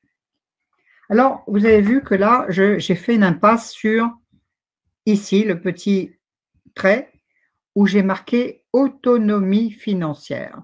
Alors, vous devez vous dire, mais qu'est-ce que ça fait là, ça? Eh bien, ce qui est extrêmement étonnant, et là, je veux que vous me croyiez sur parole, figurez-vous qu'on a des centaines de décodeurs biologiques qui disent la même chose, qu'il faut croire sur parole, parce qu'en fait, on n'a pas d'explication si logique que ça, et pourtant, ça fonctionne. Il faut savoir que ces cycles mémorisés, eh bien, ils se calculent à partir de son autonomie financière. Ça veut dire, prenons l'exemple simple, mettons que vous soyez autonome financièrement à 20 ans. Le premier cycle mémorisé, on va le prendre sa date de naissance et sa date de conception, c'est-à-dire là, ça s'appelle le progescence, là, c'est-à-dire 9 mois, d'accord? Et ensuite, on rajoutera les 20 ans. Donc, le premier cycle mémorisé sera 20 ans plus 9 mois. 20 ans plus 9 mois. Le deuxième cycle mémorisé sera le double de tout ça, c'est-à-dire 40 ans plus 18 mois. Et puis, si on est déjà plus âgé, on pourra le vérifier, ça sera 60 ans plus 36 mois. D'accord? Si vous faites votre calcul, si vous regardez bien, quand vous étiez autonome financièrement, c'est-à-dire vous ne recevez plus d'argent de papa et de maman, vous n'êtes plus sur leur toit, et vous travaillez ou vous êtes pris en charge par ça peut être aussi votre conjoint ou votre conjointe, mais en tout état de cause, vous ne recevez plus d'argent de la maison, eh bien, vous pourrez faire votre cycle. Et à quoi ça sert ça? Pas à dire, ah mon Dieu, il va m'arriver une tuile dans tant d'années. Non. C'est aussi de comprendre que s'il y a eu ici, au premier programmant, un traumatisme qui n'a pas été réglé, eh bien, on va pouvoir libérer le cycle suivant. Donc, on travaille en amont, avant que ça se produise. Et c'est tout le but du jeu. Le jeu du jeu. J-E-U, J-E. Merci. Alors, c'est un tout petit peu complexe. Bien sûr, on pourra y revenir si ça vous intéresse. C'est très étonnant.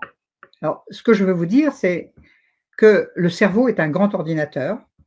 Il est un merveilleux ordinateur et lui ne se trompe pas. Si vous essayez de faire le calcul, mais que vous n'avez pas une mémoire fiable d'exactement des histoires de votre vie, eh bien, ça va être faux. Donc, plus vous allez essayer d'être collé et de rechercher des dates précises, plus vous allez voir que c'est du papier à musique. Le cerveau fonctionne comme ça dans des dates anniversaires, et tout le but, c'est d'arrêter des dates anniversaires négatives. Ce qui est aussi intéressant, c'est de se rendre compte qu'on est aussi souvent dans des dates anniversaires de nos aïeux, des dates de mariage similaires, des dates où on va des enfants au même âge, croyances de décès au même âge, etc., etc. Donc, allons chercher toutes les dates pour voir ce que nous, on répète. Alors, pour les maladies, c'est, encore une fois, la maladie est la solution parfaite du cerveau. Et donc, je vous ai dit, pour chaque pathologie, il y a un mot-clé. Alors plutôt, parce que ça serait très rabarbatif et ça serait surtout très très long, parce que des maladies, il y en a des foultitudes, je vais vous raconter une petite histoire, puisque je vous ai dit, la vie est un conte de fées, je vais vous raconter des contes. Il était une fois. Et je vais prendre des cas types. J'espère qu'il y a peut-être des personnes qui m'ont déjà entendu il y a quelques jours, puisque j'ai déjà parlé de décodage. Mais ces histoires sont tellement symptomatiques que j'aime bien les répéter. Bien sûr, je pourrais en donner beaucoup d'autres, mais je vais demander aux personnes qui m'ont déjà entendu que les histoires que je raconte, qu'elles m'en excusent si elles ont déjà entendu cette histoire, mais elles sont trop belles pour que je les passe sous silence. Je vais essayer d'en choisir d'autres. Je ne sais plus exactement ce que j'ai dit la semaine dernière, mais il y a quand même certaines que je veux garder, et entre autres, mon histoire, ma propre histoire. Et ça, je vous la raconterai en finale pour vous montrer, ça c'est vraiment un cas d'école, et que tout peut être négociable, que tout peut être mutable, qu'il n'y a pas de fatalité, puisque avec une pathologie lourde, moi je me suis guérie en trouvant mon secret de famille. Alors, comme je vous ai dit, la pathologie, d'abord, on n'attrape rien. On n'attrape évidemment pas un cancer, pas plus qu'on attrape une grippe que quoi que ce soit. On va créer quelque chose et on va le décréer. Et on va le créer pour juste raconter justement ce qui n'a pas été exprimé en mots, MOTS. Alors, je vais vous donner l'exemple du diabète. C'est justement un exemple un peu complexe parce qu'il n'a pas un seul mot qui est un mot de passe, mais il y en a deux.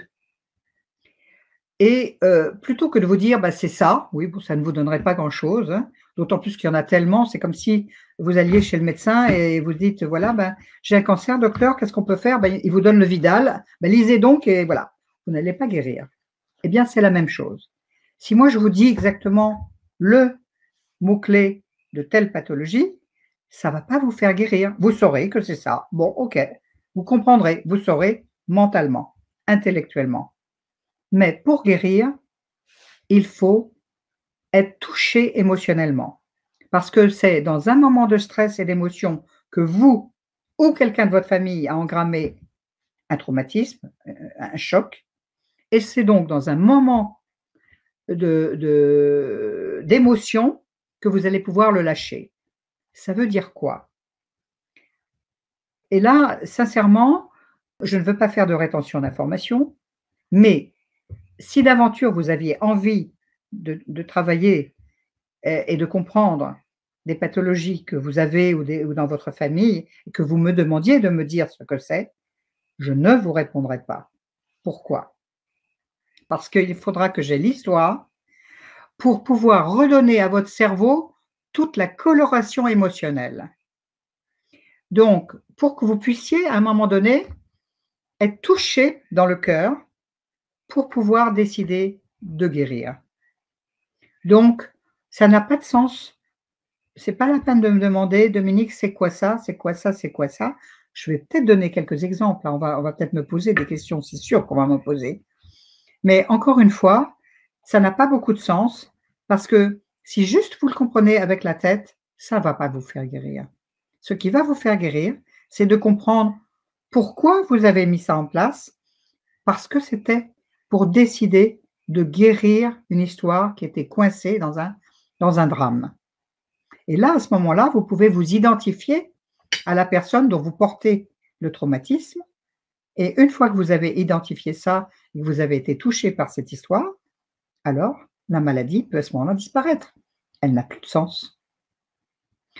Alors, pour le diabète, il y a deux mots-clés. Je vais vous raconter l'histoire de Denise. On se trouvait à Toulon et dans ce groupe, parce que je fais évidemment beaucoup de groupes de travail, à l'époque, on ne faisait pas de webinaire. Et donc, j'étais en atelier présentiel et tout le monde avait plus ou moins une problématique avec l'alcool. Et qui dit problématique avec l'alcool, malheureusement, bien souvent, il y a des mémoires de violence, minimum verbale, parfois plus. Et donc, ce groupe, il était, j'allais dire, costaud en émotion, parce que, évidemment, il y avait des choses assez lourdes qui avaient été vécues par les uns et par les autres. Et Denise va passer la dernière. Et ce que je savais, c'est qu'elle avait un diabète et qu'elle était insulinodépendante. Et je me suis dit, bon, bah, puisqu'elle est avec une psychogénéalogiste et une décodeur biologique, elle va travailler ça. Eh bien, pas du tout. Elle, sa demande, et moi, j'obtempère, hein, chacun veut travailler ce qu'il veut, et tout est toujours juste. Elle voulait comprendre pourquoi, dans son histoire, c'était des terriens et ils avaient perdu des terres. Les grands-parents avaient perdu des terres parce qu'en fait, ils avaient des dettes de jeu. Les parents avaient perdu des terres parce qu'ils avaient fait des mauvaises gestions. Et elle venait de perdre la dernière terre par une malversation d'un notaire. Et son fils, normalement, aurait dû recevoir cette terre et pour mettre une maison dessus, et il avait 20 ans. On va regarder dans son arbre et on va se rendre compte que le grand-père avait 40 ans quand il perd une partie des terres, que le père avait 40 ans quand il perd une partie des terres, et je vous demande donc quel âge avait donc Denise. Elle avait 40 ans. Et le fils avait quoi? 20 ans, la moitié. Vous avez vu les cycles? Rien ne se perd. Et moi, je vais lui demander, comment tu vis ça? Et là, je l'entends hurler de colère. C'est répugnant parce qu'on lui avait volé sa terre et voilà, toutes les pertes de terrain et tout ça. Et là, j'avais envie d'exploser de rire et intérieurement dit, yes! Le mot-clé pour le diabète, c'est la répugnance. Donc, c'est extraordinaire. En fait, elle voulait travailler quelque chose qui semblait anodin, mais en fait, en énonçant le ressenti de l'histoire, elle était en train de conscientiser le traumatisme de base du diabète. C'est parce qu'elle pensait que c'était répugnant qu'elle avait du diabète, sinon elle aurait eu autre chose. Eh bien, figurez-vous qu'elle a fait ce qu'on appelle une crise épileptoïde, c'est-à-dire que je vous ai dit qu'il y a des points de Hammer dans le cerveau. Elle a eu mal à la tête, elle a eu des pleurs, elle a eu les mains qui ont tremblé. C'est les trois aspects qui nous font dire que le cerveau a entendu, qu'il a compris et qu'il va lâcher. Et effectivement, quelques semaines plus tard, elle m'a téléphoné, elle m'a dit c'est incroyable, mon diabète est descendu à 50%, mais ça tient encore un peu parce que je suis allée voir le médecin et il m'a dit ah non, non, ça c'est pas possible, hein, ça fait 20 ans que vous avez du diabète, c'est pas possible. Conflit de diagnostic, paf, ça remontait. Alors je lui dis, toi tu veux vraiment guérir? Alors on va se revoir, parce que de toute façon, comme elle avait fait une grosse crise épileptoïde, je ne voulais pas aller trop vite, et il se trouve que donc il y a 2 mots. Donc on s'est revus. Et quand on se revoit, elle me dit, alors c'est incroyable parce que moi qui pense que je suis comme que je suis une battante, que tout va bien, j'avais des ulcères variqueux et je ne voyais quasiment plus à cause du diabète. Eh bien, entre-temps, mes yeux sont revenus à l'état normal et mes ulcères ont disparu. Il ne me reste plus qu'à libérer totalement mon diabète. Elle était tellement persuadée, j'ai dit, c'est bon, elle va forcément guérir. Eh bien, on a regardé de nouveau son arbre et on a vu qu'elle ne parlait pas de quelqu'un. Et ce quelqu'un, je lui dis, mais c'était qui cet homme-là? Et là, elle s'illumine. Elle me dit, ah mon Dieu, c'était un jeune soldat mort à la guerre, il avait 20 ans. 20 ans, l'âge de son fils.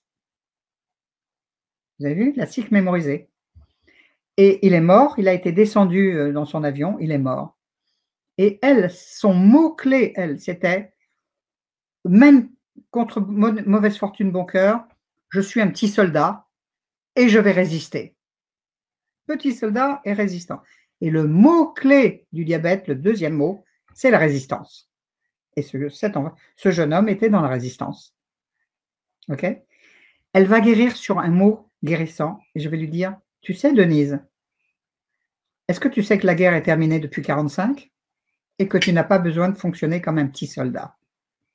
Elle a été tellement touchée par ça qu'elle a guéri et que pendant 10 ans, elle est venue faire des conférences. Quand je faisais des conférences à Toulon, elle venait raconter son histoire pour dire qu'elle avait compris et guéri un diabète de 20 ans. Voilà, il était une fois Denise. Alors, ça, je vous donne le diabète. Est-ce que je peux encore donner 2-3 maladies? C'est bon encore, Cédric? Est-ce qu'il y a des questions? Bon, mais on a plusieurs personnes qui se posent des questions sur les maladies auto-immunes. Oui, alors là, par contre, je ne vais pas rentrer dedans, là. Je ne peux pas. Parce que c'est un cas particulier. Donc là, ça serait trop complexe. OK. Oui, non, là, c'est trop complexe. En décodage, ça ne fonctionne pas comme ça, mais c'est un cas exceptionnel, donc je ne vais pas rentrer dedans, désolé. Ça marche. Est-ce qu'on rentrera dedans dans les ateliers, peut-être? Est-ce qu'on prendra les cas Oui, personnels? oui, bien sûr, bien sûr. Parce que là, je vous donne quand même les grandes lignes, mais évidemment, le décodage, c'est un peu plus complexe que ça. Hein. Ce n'est pas qu'une petite histoire à raconter. Et du coup, on a 2 personnes qui demandaient qui ne trouvaient pas leur voie et qui se demandaient si ça peut venir justement de la lignée, d'un blocage, et est-ce que, par exemple, dans les ateliers, on va pouvoir, en libérant ces blocages, ça va aider à rejoindre un petit peu son chemin de vie. Et puis, oui, c'est même tout le but du travail. Hein, au début, j'ai dit c'est pour retrouver sa véritable nature. Oui, bien sûr, ça sert à ça. Bien sûr. Alors, ce que j'ai oublié de spécifier, c'est que je suis médium. Donc, quand il y a des informations qui me sont données, je les donne. Bien sûr. Ok. Hein, c'est quand même une partie de mon travail aussi. Il y a la connaissance purement pragmatique, mais il y a aussi la voyance, ou de la médiumnité, ou du channeling, enfin, comme tu veux. Voilà. Alors, je vous raconte encore 2-3 petites histoires, peut-être. Oui, voilà. Et puis, en comptant la tienne, et puis parce que ça fait déjà 1h30 passée, donc et puis après on fera un petit point sur quelques questions, et puis. D'accord. Alors, peut-être, je vais essayer de donner autre chose. Oui, je vais raconter une autre histoire au cas où il y aurait des personnes qui me réécouteraient par rapport à la semaine dernière. Je vais raconter parce qu'il y a beaucoup de maladies par rapport aux allergies. Hein. C'est la bouteille à l'encre un peu, les allergies. On ne sait pas trop comment les prendre. Et la dernière fois, j'ai parlé d'une allergie dans un parfum. Si je le dis en raconte en 2 secondes, une personne était allergique à un parfum qui s'appelle Angel. Et elle avait une grand-mère qui s'appelait Angèle, qui était une peau de vache. Et cette peau de vache ne lui permettait pas, quand elle était petite, d'aller goûter. Et si on regarde bien, la constitution de ce parfum, c'est chocolat et vanille. Qu'est-ce que mange un enfant au goûter, si ce n'est du chocolat et peut-être de la vanille? Donc, elle, pour le cerveau, il avait relié l'ensemble. La peau de vache qui interdisait d'aller goûter avec les copains, donc allergique au parfum, mais en fait, c'était allergique pas à quoi, mais à qui? Mémoire d'un relationnel difficile avec une grand-mère qui s'appelait Angèle. Et Angèle et Angel, symboliquement, c'est la même chose. Elle a guéri immédiatement quand on a fait ce lien immédiat. Alors ça, c'était une histoire personnelle. Mais on peut retrouver bien sûr aussi des histoires transgénérationnelles. Mais là, ce que je voudrais raconter, c'est l'histoire d'un monsieur, et là, ça a été filmé. Un monsieur qui était allergique au gluten. Alors, je sais très très bien que beaucoup de tes auditeurs, Cédric, sont très intéressés aussi par la nutrition. Enfin, c'est aussi un des aspects. Et aussi, il faut dire que c'est aussi la bouteille à l'encre. Hein. On ne peut pas manger ci, on ne peut pas manger ça, c'est compliqué, toutes les allergies. Eh bien, voilà l'histoire de ce monsieur. En fait, il est allergique donc au gluten, donc aux farines et au pain. Et lui, s'il mangeait un gâteau, il était immédiatement à suffoquer, à être malade comme un chien. Et on a fait un travail où il a été filmé. Et en fait, on a regardé que dans son histoire familiale, il avait une grand-mère avec qui c'était le relationnel également difficile. Et cette grand-mère, comment, à votre avis, elle s'appelait? Je ne vais pas vous faire chercher parce qu'on n'a pas trop de temps. Elle s'appelait Madeleine. Tiens donc, c'est pas un gâteau, ça, une Madeleine? De l'autre côté, il y avait une histoire, une mémoire d'un grand-père qui était marin et ils ont eu un accident, le bateau, et ils se sont retrouvés à ne plus rien avoir à manger. Mais lui, subrepticement, il avait caché du pain et discrètement, il mangeait tout seul alors que tout le monde tombait en inanition. Donc, il y avait une mémoire de honte par rapport au pain. Qu'est-ce que va faire à la génération suivante comme métier le fils du monsieur? Il est boulanger, il donne du pain. Et la génération d'après, eh ben, elle est allergique au gluten. Quand on a fait la guérison de ces 3 pôles, eh bien, on lui a fait manger du pain, on l'a pris en photo et ça a été terminé. Il n'a eu aucune réaction au pain parce qu'il avait libéré la mémoire de ce drame de l'époque. Je pense que, est-ce que je peux peut-être raconter une dernière histoire? Ou la mienne? Je ne sais pas, qu'est-ce que tu en penses, vu l'heure? Raconter la tienne, et puis comme ça, après, on prendra quelques questions. D'accord. Alors, vous voyez que à partir du moment où on prend contact avec l'histoire qui est sous-jacente, en lien avec l'histoire, la pathologie, n'a plus de sens. Et en ce qui me concerne, moi je suis effectivement, je suis contente de pouvoir raconter mon histoire parce que, si moi je guéris, tout le monde peut guérir. Parce que c'est pas écrit dans le marbre que moi j'étais capable de le faire. Tout le monde l'est. Pourquoi j'ai guéri? C'est parce que, et ça j'espère que je vais être assez contagieuse, il faut 100 de certitude. En décodage biologique, si vous ne croyez qu'à 80 95 99,9 le cerveau ne va pas donner l'information de guérison. Il faut 100 de certitude. Donc ça beau sembler très simple, c'est très dur parce que l'être humain, il doute. Eh bien, c'est la même chose en décodage biologique que la foi à Lourdes.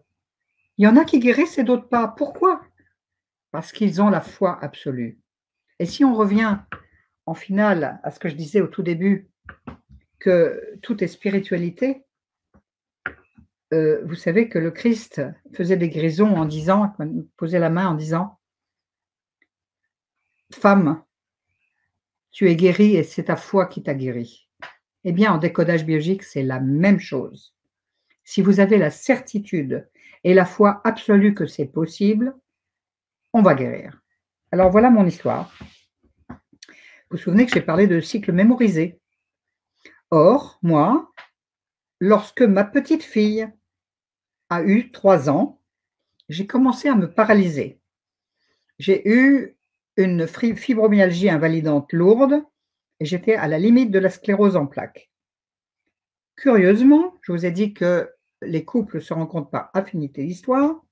Ma belle-fille, qui n'avait que 27 ans, a déclaré une sclérose en plaques à la même période que moi. Donc, on est bien dans une même histoire. Je rappelle que le cerveau a 4 modes pour guérir. Il va faire de la masse, il va faire du creux, il va faire du blocage, il va faire du déblocage. Moi, j'étais dans la 3e version, blocage. Toutes les maladies invalidantes, c'est blocage, c'est-à-dire toutes les maladies rhumatoïdes, la fibromyalgie, la sclérose en plaques. Les 2 autres, c'est les cancers. Le 2e cas, c'est les ulcères. Et le déblocage, c'est les tremblements essentiels Parkinson. Ce sont les 4 modes.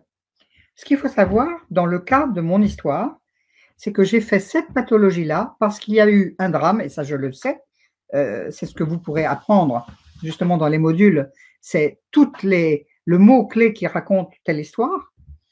Eh bien, moi, ce que je cherchais, c'est qu'il y avait eu un drame dans un déplacement de haut en bas. Un déplacement de haut en bas. Alors, qu'est-ce que c'est qu'un déplacement? Ça peut être une chute. C'est rare qu'on chute de bas en haut. Hein. Donc, c'est forcément un drame de haut en bas.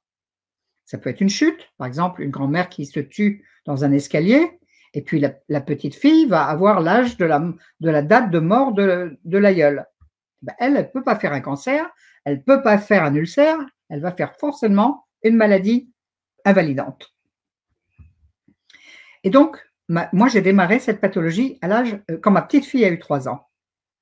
Eh bien, voilà l'histoire de ma mère. Ma mère, enfin, plutôt, mes grands-parents, que je n'ai pas connus, étaient chanteurs d'opéra à Paris. Donc, si on regarde de représenter, vu que tout est symbolique, Paris, par rapport à la France, c'est en haut. Évidemment, par rapport au Québec, on ne peut pas le représenter, hein, mais on va le regarder dans sa propre histoire. Donc, pour moi, le haut, c'est Paris. Le bas, c'est chez moi, Fréjus, le nord, nord-sud. Il se trouve que ce que je sais dans mon histoire, c'est que mes grands-parents, quand ma grand-mère attendait ma mère, sont descendus dans le sud de la France, donc déplacement de haut en bas, d'accord? Et ils sont venus travailler à Nice, chanteurs d'opéra à Nice. Puis, ils sont remontés, mais comme ils étaient chanteurs et qu'ils se déplaçaient pas mal, ils ont laissé leur petite fille, enfin leur fille, pendant 3 ans chez une nourrice à Nice. Ce qui est incroyable, c'est que moi, je vais descendre. Alors, je connais, il n'y avait pas de raison que je fasse la même chose que mes grands-parents. Je ne les ai pas connus. Je vais descendre moi aussi de Paris à Nice et que ma meilleure amie, qu'est-ce qu'elle est? Chanteuse à opéra de Nice. Tiens donc, rien ne se perd, tout se transforme. Et donc, moi, ma vie continue. Et quand ma petite fille va avoir 3 ans, c'est-à-dire la fille de mon fils, moi, je me paralyse. Mais je ne me paralyse pas n'importe comment. Je vous ai dit, la maladie est la solution parfaite du cerveau. On peut se paralyser de plein de façons. Moi, hanches fermées, genoux serrés, cuisses bloquées. Je marchais comme un canard. Pas comme un canard, l'inverse. Les pieds fermés. Et je marchais quasiment plus. Eh bien, je vais essayer de vous le faire court parce que tout a faisait sens. En fait, j'ai eu la chance parce que, pas la chance, la vie était généreuse parce que je l'ai demandé. Comme je n'avais pas du tout l'intention de rester paralysée, j'ai demandé que me soit donnée l'information. Quelques jours plus tard, j'ai été invitée à faire une conférence dans un forum. J'ai croisé 2 minutes une consoeur qui me dit « Dominique, je t'invite à faire une constellation et il n'y aura que des thérapeutes et je t'invite parce qu'on se connaissait depuis un certain temps. On ne se voyait jamais, hein. Ça faisait des années qu'on ne s'était pas vus. Je suis allée faire cette constellation familiale, c'est-à-dire que c'est du décodage biologique et de la psychogénéalogie appliquée, c'est du théâtre. Il se trouve que j'ai été tirée au sort 2 fois par des gens différents, et le samedi et le dimanche, et les 2 fois, ils m'ont raconté la même histoire. On peut supposer que c'est vrai. De toute façon, moi, j'y crois dur comme fer, ça fait 40 ans que je pratique, et c'est toujours vrai. Je n'ai pas vu en 40 ans de travail de constellation un groupe qui ne réponde pas à la question posée alors qu'il ne sait pas l'histoire. Donc, en fait, ce qui s'est passé, c'est que j'ai appris que mon grand-père, et la seule chose que je savais de lui, c'est que c'était un très bel homme qui était un peu coureur sur les bords, paix à son âme, excuse-moi grand-père. Et ce grand-père est descendu dans le sud de la France, subrepticement, sans le dire à sa femme, pour rencontrer soi-disant sa fille, mais en fait, il est venu conter Fleurette à la jolie jeune fille nourrice de 20 ans.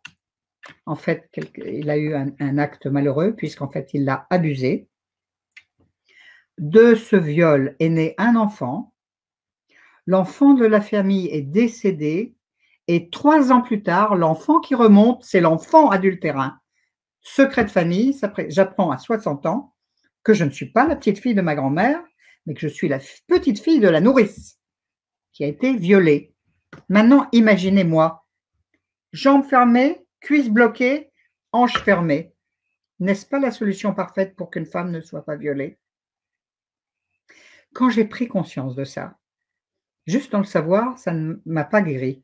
Mais quand j'ai pris conscience que cette femme, qui est ma grand-mère, avait été abusée et qu'on lui avait pris son enfant, en plus, j'étais tellement touchée émotionnellement que mon cerveau a pu revenir en état de santé. J'ai fait un acte fort, puisque j'ai mis en lettres d'or son nom que j'ai retrouvé. Je ne vous donne pas comment ça s'est fait, parce que c'est totalement magique. Sur la pierre tombale familiale, pour la reconnaître comme ma vraie grand-mère. Pourquoi? Parce qu'en fait, ma mère a été abandonnée par sa mère à l'âge de 3 ans quand elle est remontée, mais après, je comprenais. C'est parce que ce n'était pas sa fille. Or, ma grand-mère, que je croyais ma grand-mère, évidemment, n'a pas reconnu son enfant. Donc, vous voyez, il y avait un mensonge à la clé. Eh bien, pourquoi c'est juste? Parce que quand j'ai commencé à guérir, on m'a envoyé à Paris travailler, faire des conférences à Paris. Et je cherchais un lieu pour travailler à Paris, où je travaille encore d'ailleurs quand je monte faire des stages. Eh bien, figurez-vous que par le pur des hasards, entre guillemets, le lieu que l'on m'a donné de Fréjus pour aller travailler à Paris, c'était dans l'immeuble de mon grand-père. Excusez-moi du peu. Quelle est la probabilité pour que ça se passe? C'est l'univers qui est généreux qui m'a donné l'occasion de retourner sur les lieux et de guérir l'histoire. Voilà. Alors j'espère que j'aurai été un peu contagieuse et que vous aurez envie aussi de faire ce parcours. C'est un parcours initiatique. En plus, on se prend en jeu parce qu'on apprend de très belles choses aussi. Et surtout, on apprend à ne pas être fidèle au drame, à ne pas être fidèle au malheur, à se choisir le bonheur, à se choisir d'être effectivement, comme tu disais si bien, co-créateurs de ce nouveau monde. Et nous avons aussi cette chance depuis 2012 jusqu'en 2027 d'être vraiment des créateurs extraordinaires de ce nouveau monde. Un nouveau monde qui serait fait de paix, qui serait fait de compréhension, qui serait fait d'amour. Et comme disait Monsieur Martin Luther King, I had a dream. Oui, j'ai le rêve que tout le monde fasse la paix avec son histoire. Car si on fait la paix dans son monde intérieur, on va être à ce moment-là artisan de la paix dans le monde. Et je pense que notre monde en a bien besoin. Voilà, merci. Pour toutes ces informations que tu as pu partager, pour ton histoire et puis pour avoir déjà répondu à quelques questions. Alors, on va en prendre encore une ou deux avant de se quitter. Et on va commencer par celle de Catherine qui demande: j'ai toujours été aidante depuis l'âge de 6 ans auprès de mes petites sœurs, de mes parents jusqu'à leur fin de vie, puis de mon mari qui est bipolaire, qui a un infarctus pancréatite. Est-ce que c'est mon karma et comment je peux m'en sortir? Alors, là, oui, c'est intéressant parce que là, il y a la notion de karma qui est énoncée. Il faut bien savoir de quoi on parle quand on parle de karma, hein, parce que souvent, quand on parle de karma, on pense fatalité, justement.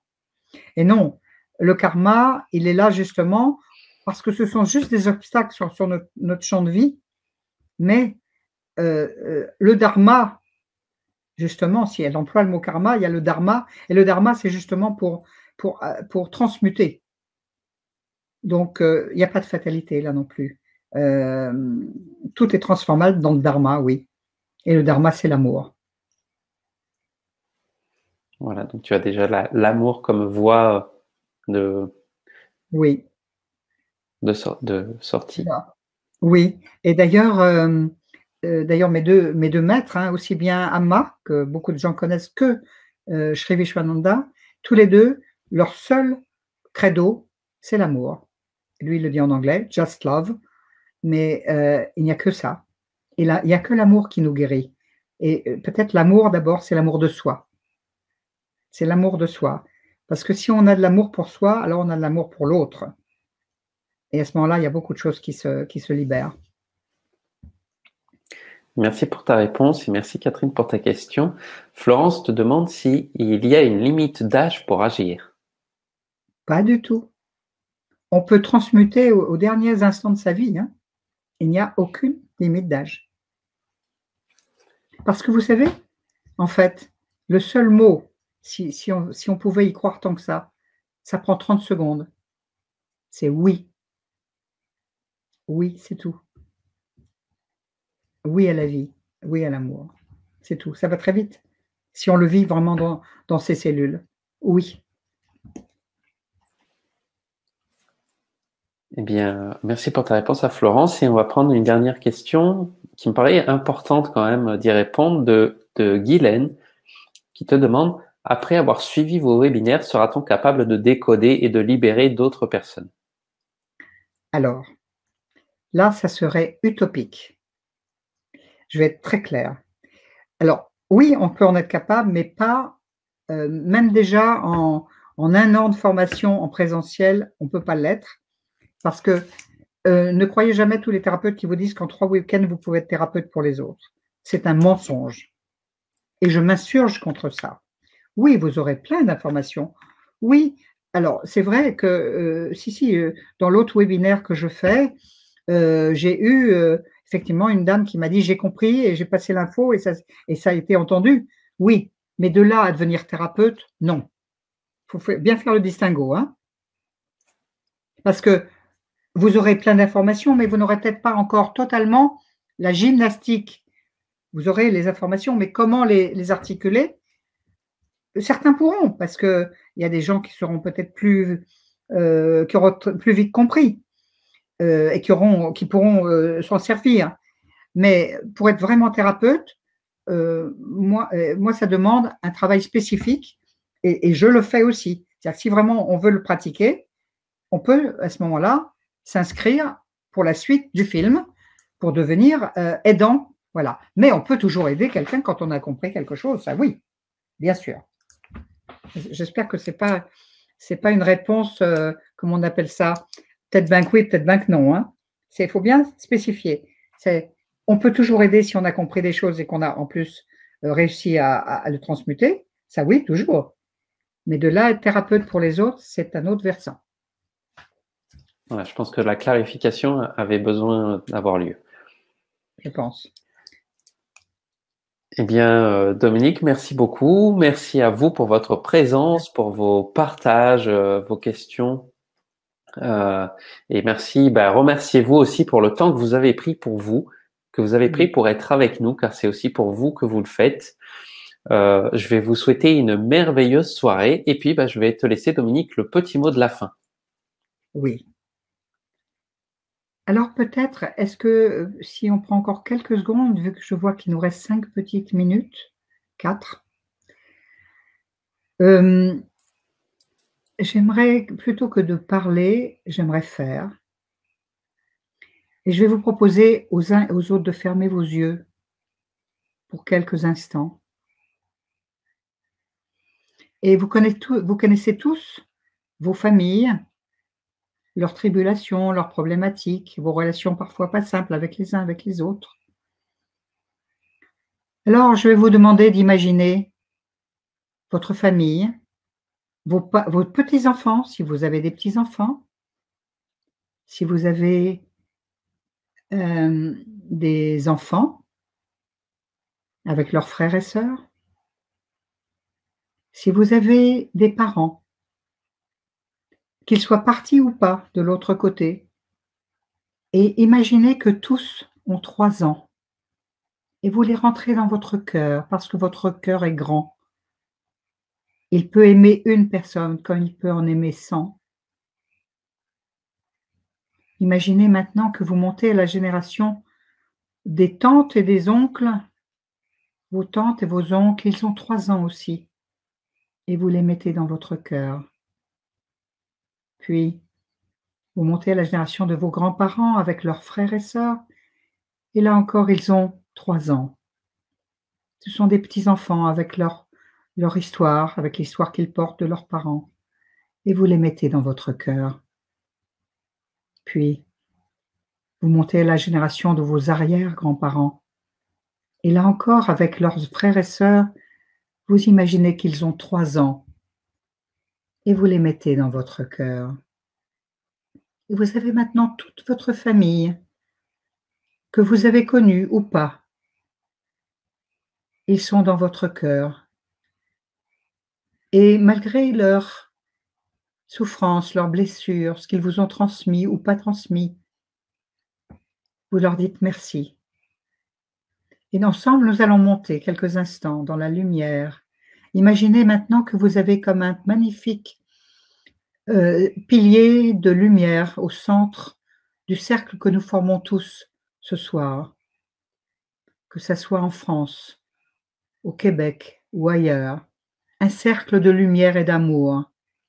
Et nous formons ce cercle et nous demandons à nos maîtres et à nos guides que vous connaissez ou pas, que vous soyez croyants ou pas. En ce qui me concerne, je demande à Amritananda Mayi et à Sri Vishwananda d'écouter toutes les histoires et les mémoires de ces êtres-là. Ça fait du monde, ça fait déjà beaucoup de monde dans vos familles et vous, on est nombreux ce soir. Et nous allons les mettre dans la lumière et nous allons monter, monter, monter, comme si nous grandissions notre arbre que nous portons en nous. Et tandis que nous avons de bonnes racines qui s'enracinent dans la terre-mère, nous montons vers le ciel. Et nous laissons monter, monter, monter, monter. Et c'est comme si en haut, nous laissions éclater les blessures comme des petites bulles de lumière.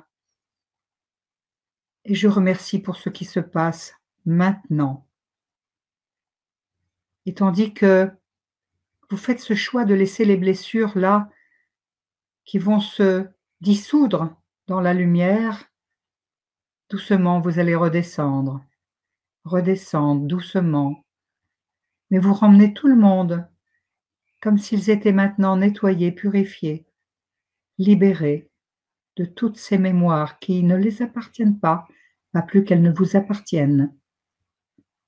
Et vous redescendez là maintenant, et tandis que vous remerciez pour ce qui se passe, parce que vous faites le pardon à l'histoire, parce que ce ne sont que des mémoires. Alors, tandis que vous revenez, vous reprenez conscience de là où vous êtes, mais vous faites ce choix conscient que vous n'avez pas à porter leurs blessures, mais juste les remettre dans le cœur de ces maîtres et dans votre cœur, pour aller vers le meilleur, vers la beauté, vers la lumière, vers le pardon, vers l'amour. Voilà, quand vous voudrez, alors vous pourrez ouvrir les yeux, vous pourrez prendre une grande respiration, vous pourrez bouger les mains, bouger les pieds. Et quand vous serez bien persuadé de retrouver votre niveau de vigilance, et seulement à ce moment-là que vous pourrez ouvrir les yeux et prendre contact sur la beauté de la vie. Bonjour. Merci Dominique pour cette très belle expérience, cette belle expérimentation. Et donc nous serons vraiment heureux de vous accueillir tout au long de ces ateliers pour vous accompagner dans ce choix, cette décision que vous allez prendre pour la guérison. Voilà, alors je vous dis pour certains au 13 juin, mais je vous emmènerai dans mon cœur et j'espère avoir le plaisir de rencontrer certains d'entre vous. Je vous souhaite une merveilleuse nuit, je vous souhaite une merveilleuse vie. Merci à vous. Merci à vous tous et passez une très belle soirée. Au revoir à tous. Au revoir.